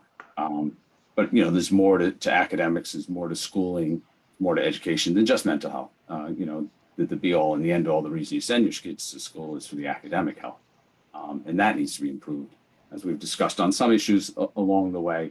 But I'd like to hit on them again here, some of them that haven't been addressed, and where this would be the last question. So what are we doing to make the SATs go up in the school? What are we doing to make the kids better educated? When my oldest child was in the school, they paid stipends to the math and English teachers to come back at night and teach an SAT course. The English would teach the verbal and the math teacher would teach the math. He got an 800 on the verbal and a 740 on the math. He's no smarter than the rest of my children, but he had that opportunity because the teachers had that opportunity. It doesn't appear that teachers have that opportunity now. So that's something, if I was on the board, I'd look to doing, putting some money aside so teachers, they can't work for free. They work all day. And if they're interested and they want to come back at night when the students are done with sports or their jobs after school for a limited period of time prior to exams, the SAT exams, it would be great to have that happen again and give the students who are interested extra help. We talked about earlier about the STEM program and how we only have one full-time teacher in it. We'd like to improve all the academies, the Allied Health Academy, the STEM Academy. We talked a little bit about how we'd like to actually, create like a home economics academy where you could learn the culinary skills, you could learn workshop and metal shop. These are things that are academic, life skills, so they go along with mental health. You want to make sure the students, as students and as your children, that you should do that. You want to improve them in all ways, but particularly academics. So thank you, Dave.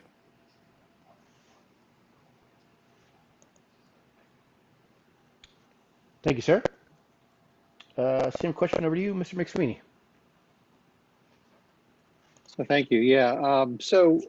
Regarding SEL, and what we're doing with it, SEL, I'm not sure about some of the comments from some of the previous candidates, but SEL is not a state standard. There was no state standards handed down regarding SEL. So I'm not sure about that. And curriculum is created in-house in our district. Our teachers work on it along with our administrators, and they've done so for years. But back to SEL, the foundations of SEL and why we have it in district, these are pillars that we have stressed in the district for decades. Literally North Boulevard, when you drive into the parking lot, you see the sign for citizenship and fairness and responsibility, respect, and caring. And I think these are all attributes I think we want our kids to espouse. Being civil towards others, supporting classmates, and helping them to deal with their complex emotions. These are all part of being a kid, and these are things that they need to learn. Sometimes they just don't know how to deal with a loss or a stressful situation. And sometimes they just need some guidance on how to help cope with a stressful situation. So how is it really helping our students now? So our teachers are reporting that our kids are doing a better job with their emotions, right? They're starting to help each other. They're being more respectful. They're actually seeing fewer disciplinary problems in the school. They're seeing kids pause when they're getting into a stressful situation, thinking about their word choice and using words that maybe do not escalate a situation what they may have done in the past. This is resulting in fewer referrals to guidance, fewer referrals to the school psychologist, as the kids are growing and they're getting these tools and the knowledge to handle these stressful situations. So yes, helping our kids manage their emotions is important. It helps them focus on academics instead of having to pull their attention away because they're being bullied or because they can't focus on their schoolwork because they're stressed about something that's happening in the classroom or maybe something that's happening at home or outside the classroom. If their student's mind is not calm and focused, or if they're focused on a stressful situation, they can't focus on their schoolwork and then they can't be learning. So Yeah, again, this is SEL is extremely important right now, and especially at a time when our kids are facing, many of our kids are facing a mental health crisis like none that we've seen before, and we're seeing that in data all over the place. So thank you.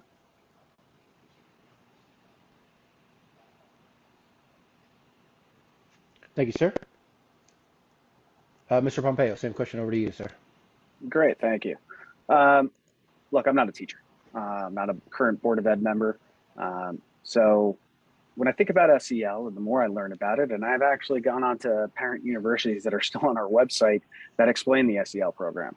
They're accessible. Definitely go on and find them, and you can get all the information you need right there. That's how I educate myself.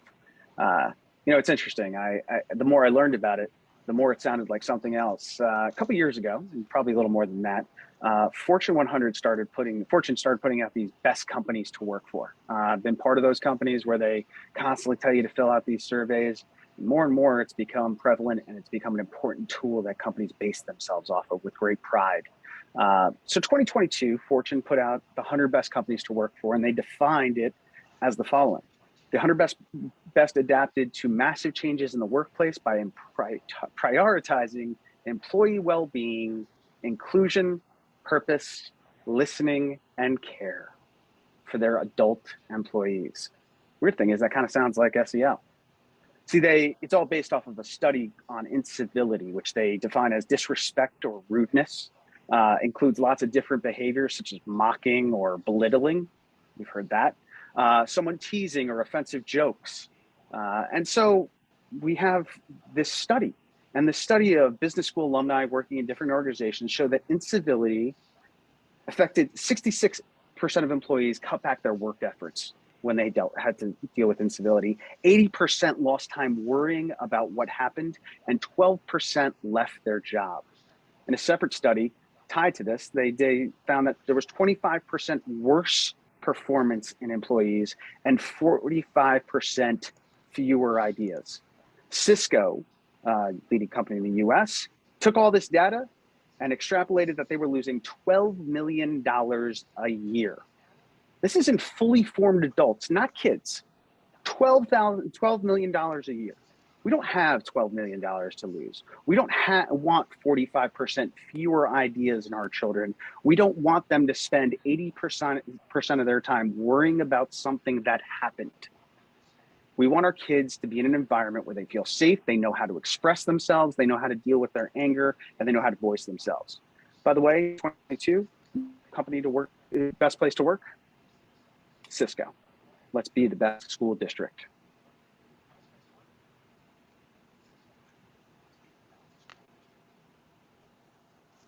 Thank you, Mr. Pompeo. Mrs. Esposito, same SEL question over to you. Okay.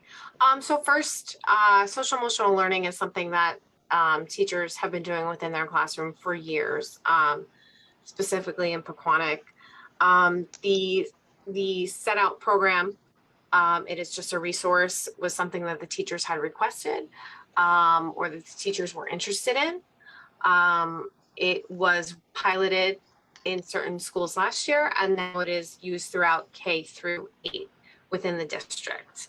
There have been parent universities in regard to the SEL program in order to be transparent and to explain the program to parents.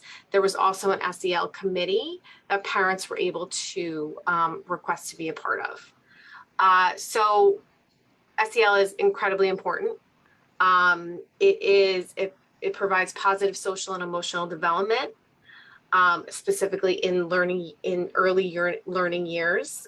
It builds an important foundation for lifelong learning and development, including mental health. When you build social emotional skills, starting with relationships, you are building social skills. Students are learning social skills. They're learning emotional literacy, self-regulation, problem solving. Specifically, I feel in all of my years in education that when you provide students with social emotional learning, you are increasing their engagement. So social emotional learning, like Mrs. Hyder said, could be a morning meeting. It could be a welcome. It could be anything simple as that. But you are building a higher engagement with your students. And when you build a higher engagement with your students or within your class, you are having students who are retaining concepts and retaining academics at a higher rate. Self-regulation, so you're seeing less behavioral concerns, less behavioral issues. You're seeing a lot more positive peer relationships. Students are able to work together, and when students work together, they actually get more out of that peer interaction than anything else. Specifically in Pequannock, we have seen an improvement. We have seen an improvement in less referrals to the guidance counselors as well as the school psychologists. So it has been a great program. It is a great initiative within our district and something we should absolutely continue.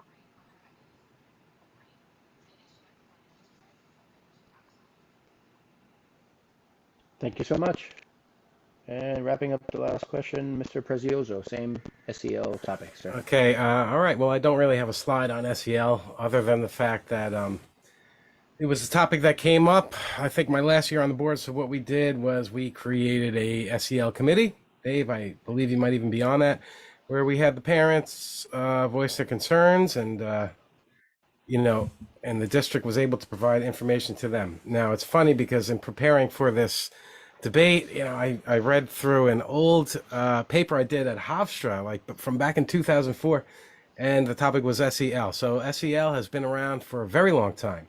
As Erin said, as teachers, we do it on a daily basis. To think that we wouldn't provide a safe learning environment for our kids, that's a sign of disrespect. So I feel like we do it on a daily basis to have a formalized program. That's the way the board has chosen to go. You can ask your community teachers their feelings on SEL and how it's influenced their classroom. But as a board member, I'm really focused on academics. SEL is a great thing, and but I'm really focused on what happening in the classroom is more focused on academics and like I said, teachers do SEL, without a formalized program on a daily basis. But I will add this, once again, if I haven't made this clear, your teachers are working without a contract for months and adding new programs. When you add more and more and they still don't have a contract, they're less and less likely to stick around. So, that's just something I really want the community to know. I hope we know what we're voting for. Make the right choice. And thank you, everyone, for having me tonight.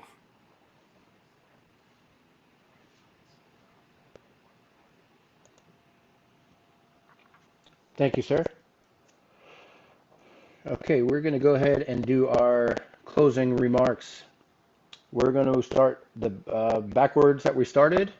You're going to get 2 minutes to say whatever you like. Again, speak on behalf of yourself and don't call anyone out or anything, but just this is your last moment to just kind of be you. So we're going to start with Mrs. Hyder.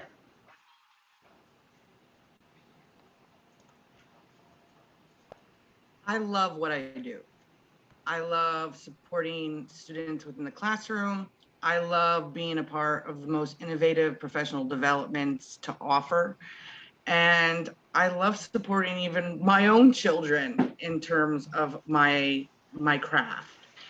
And this would truly be an honor to be able to support the school district that supported me from kindergarten through high school and got me into some really strong programs. And I wouldn't have been able to do that without strong educators, without the strong community and the whole community. Because especially in Pequannock, like nothing's little pieces. We're small. And we're aware, but what is always important is we know our children come first. And for me, to strengthen education, our education system needs to start becoming more proactive versus reactive. It's going to help support our students within the classroom, We need to know what support is supposed to look like. It is not just a term. It means that, yes, our educators are supported in the sense of that they feel respected, that they are provided adequately when they are running classes, that we're fully staffed. We're careful with how we word things. We might like to say that we say fully staffed versus appropriately staffed. We have people that are working a 6th period in addition to their regular 5th period and at $5,000 a year, when a teacher in West Milford makes $10,000 a year. So we really need to start paying our neighbors who are invested in this town and our children appropriately. We also need to know that when we're asking for new input, even though I might come to the table with ideas, we love to pilot.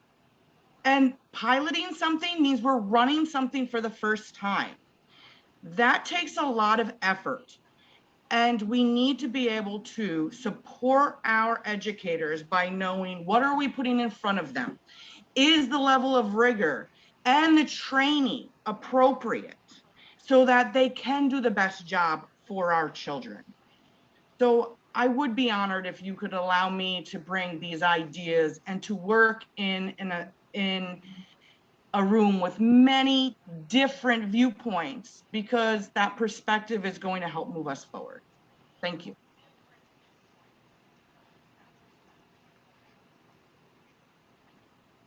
Thank you so much.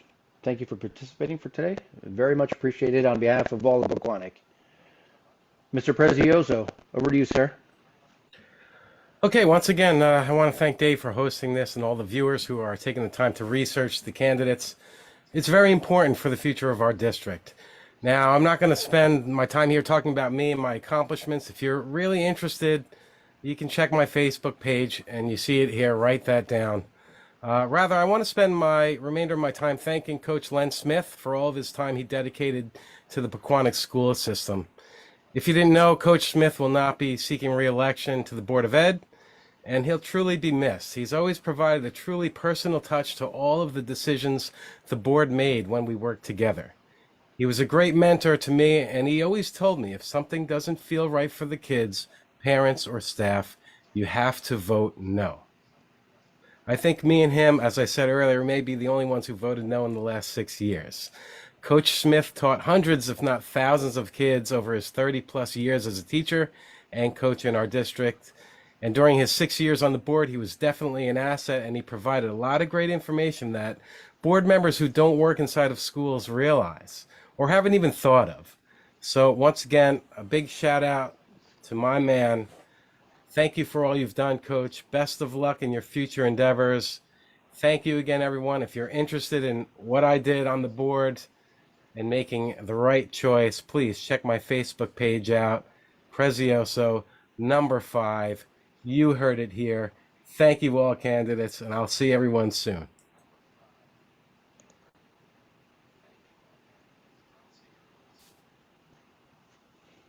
Thank you, Rich. Thank you for volunteering your services to be on the board. I know it comes with the good and the bad, so thank you and everyone else for taking the time to do this and putting yourself out there. Next up, Mrs. Esposito. Thank you. For the last 3 years, I've had the privilege to serve as a Board of Education member.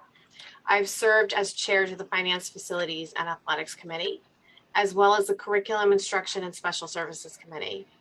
I was also part of the Strategic Planning Committee.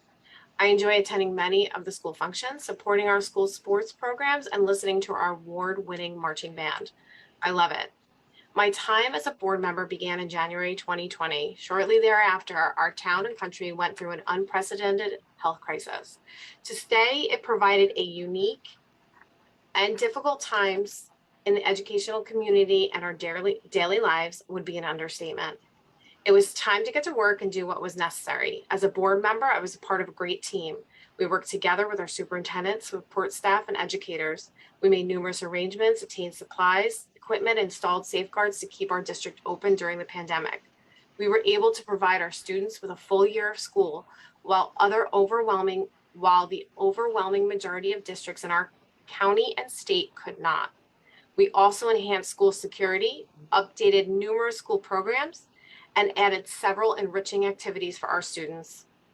My name is Danielle Esposito. It would be an honor to continue serving my community as a board member, doing something I am passionate about in the best capacity I know how.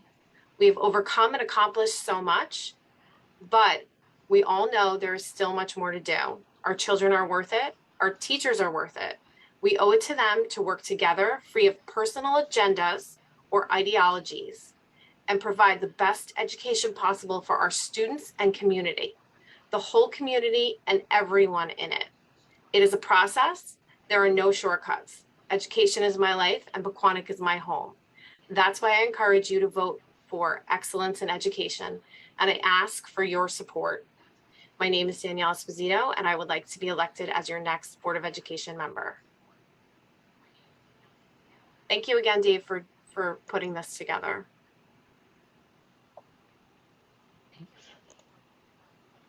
Yeah, of course. Listen, I'm just putting it together. You guys are the ones helping the community and the kids. So thank you, everyone, for coming today and offering your services to the community. Mr. Pompeo, you're up, sir. Thank you, Dave. Again, thank you. You're too humble. Let me say, tonight you heard some very different views on really important topics. The most powerful tool you have is your right to vote. Use it. Use it on November 8th for the Board of Education election, but also for town council and for county candidates, as well as congressional candidates, some of whom write the laws that we were talking about tonight that so affect our lives, our kids. In the years to come, vote for governor, as much of what we tackled is due to legislation that comes directly from Trenton. Throughout this election, I've talked to more residents of Pequannock than really I have in my 15 years living here. I promise you that despite what you will often see here on this app or hear from those who use forums like this to get likes on social media, we agree far more than we disagree. I also believe that there is a learning gap and improvements from our school district must be made. But I believe our teachers, administrators, and our superintendent have faced down the challenges of the pandemic, are dealing with very real situations, and all the while are supporting the kids' emotional and social well-being while working on their grades, while working on their test scores. They are not running from the problems. Instead, they're running to the solutions. For example, health and PE, a very talked about topic this summer, not just locally, but across the country. Administrators were able to determine that changes they made in 2014 were satisfactory to meet state standards. Teachers at Back to School Night confirmed this. No changes. But there was an article from Wayne, and we should all get nervous and worry about it. And listen, I'm curious. So I did something called an Oprah. It's definitely called an Oprah. It's where you get to ask in an email, fill out a form, and you find out information. Found out that there's 15,571 residents in Pequannock Township, 2,079 students in our school district. And yes, some opted out, which is the right of their family. But the total opt-outs were 22. Listen, vote for our educators, vote for our administrators. They are constantly doing excellence in education. We're just here to support them.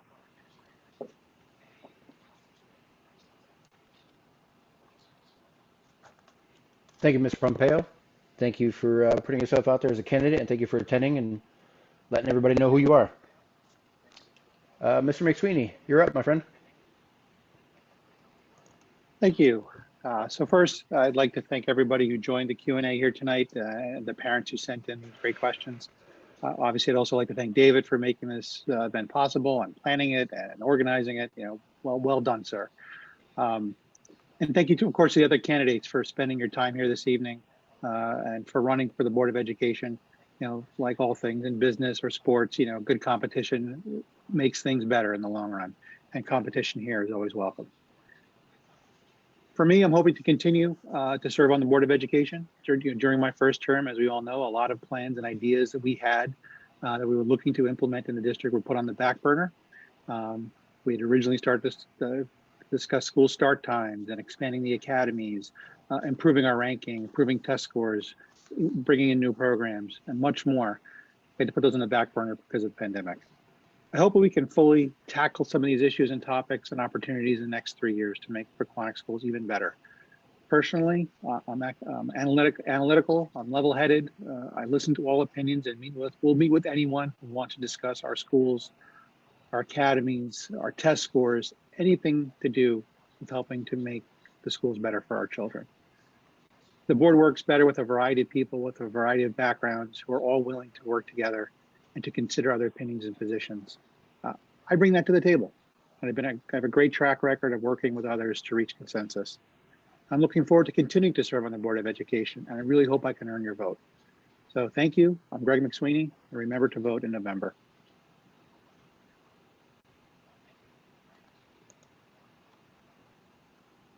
Thank you, sir. Thank you for attending. Thank you for your service to the community, and letting everyone know who you are. Mr. White, sir, you are up. Again, I'm Ed White. I first want to thank Dave for putting this together so all of us had an opportunity to put our ideas out there and our principles out there, so the town could look at the 6 of us and see which 3 makes the most sense. I also thank all those who participated in listening in tonight, and especially those who asked questions, and have an opportunity to listen to this and ask us questions over the next 2.5 weeks. I'll be short and direct about what the best way to improve the school district, as I've discussed all night long. It's, focus on the student academics. Eliminate inappropriate curriculums that are inappropriate for schools or inappropriate for certain grades, and focus on what is important and re-emphasize those things, such as SAT prep, bolstering the STEM academies, bolstering all the academies, creating new academies, giving students the opportunity to find out about things they didn't know about so they could look about possible jobs in the future or college majors. Focus on the life skills in the classrooms. Most importantly, it's about empowering the students and empowering the teachers to educate the students. The students, the teachers, and the parents should work together in order to create a learning environment where the students' life skills, the students' education and academics could be expanded as far and as broad and as wide as the student wants. These are the times in your life when you can dream and dream the big dreams and see if you could actually grab those and take them, whether it's to a profession right out of high school or go to college, go to university, get a master's degree, as some of the folks have here, or a doctorate degree. See where you want to go. This is the time to do it. But the ways to do that is we're going to have to eliminate waste and abuse, such as programs that don't make sense or financial things that don't make sense, and just focus on the important thing. And lastly, the 4th point is transparency. Bring the parents into the conversation. Don't ignore the parents. Don't block the parents out. The parents and the students and the teachers are what it's all about. It's not about the board. It's not about the superintendent. It's about the parents, the students, and the teachers. And with that, I'd like to talk about one board member, a parent, a teacher, and a coach. And as Rich had mentioned earlier, I'd like to reach out and thank Coach Smith for what he's done. He actually followed the Board of Education's district mission since 2016, which talks about character, commitment, communication, and critical thinking. And he did that. And I'd asked all board members, those who are currently serving and any future ones, to follow what he did, which was, and as our mission statement says here, to educate and inspire lifelong learners, to provide a safe and dynamic learning environment that fosters individuality, creativity, and maximizes their potential to succeed in an ever-changing world. I believe Coach Smith did that, and if I'm elected, to follow in his footsteps and carry on that tradition. So lastly, I'd ask you to vote for Ed White, number 1 on November 8th, so I can carry on Coach Smith's programs and protocols in this district. Thank you again. Thank you again, Dave.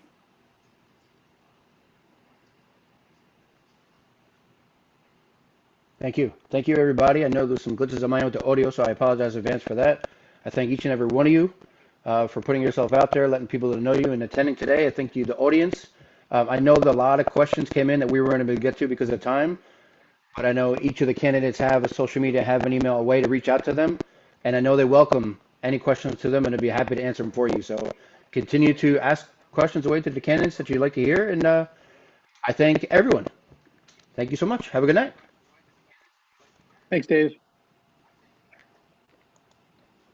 All right.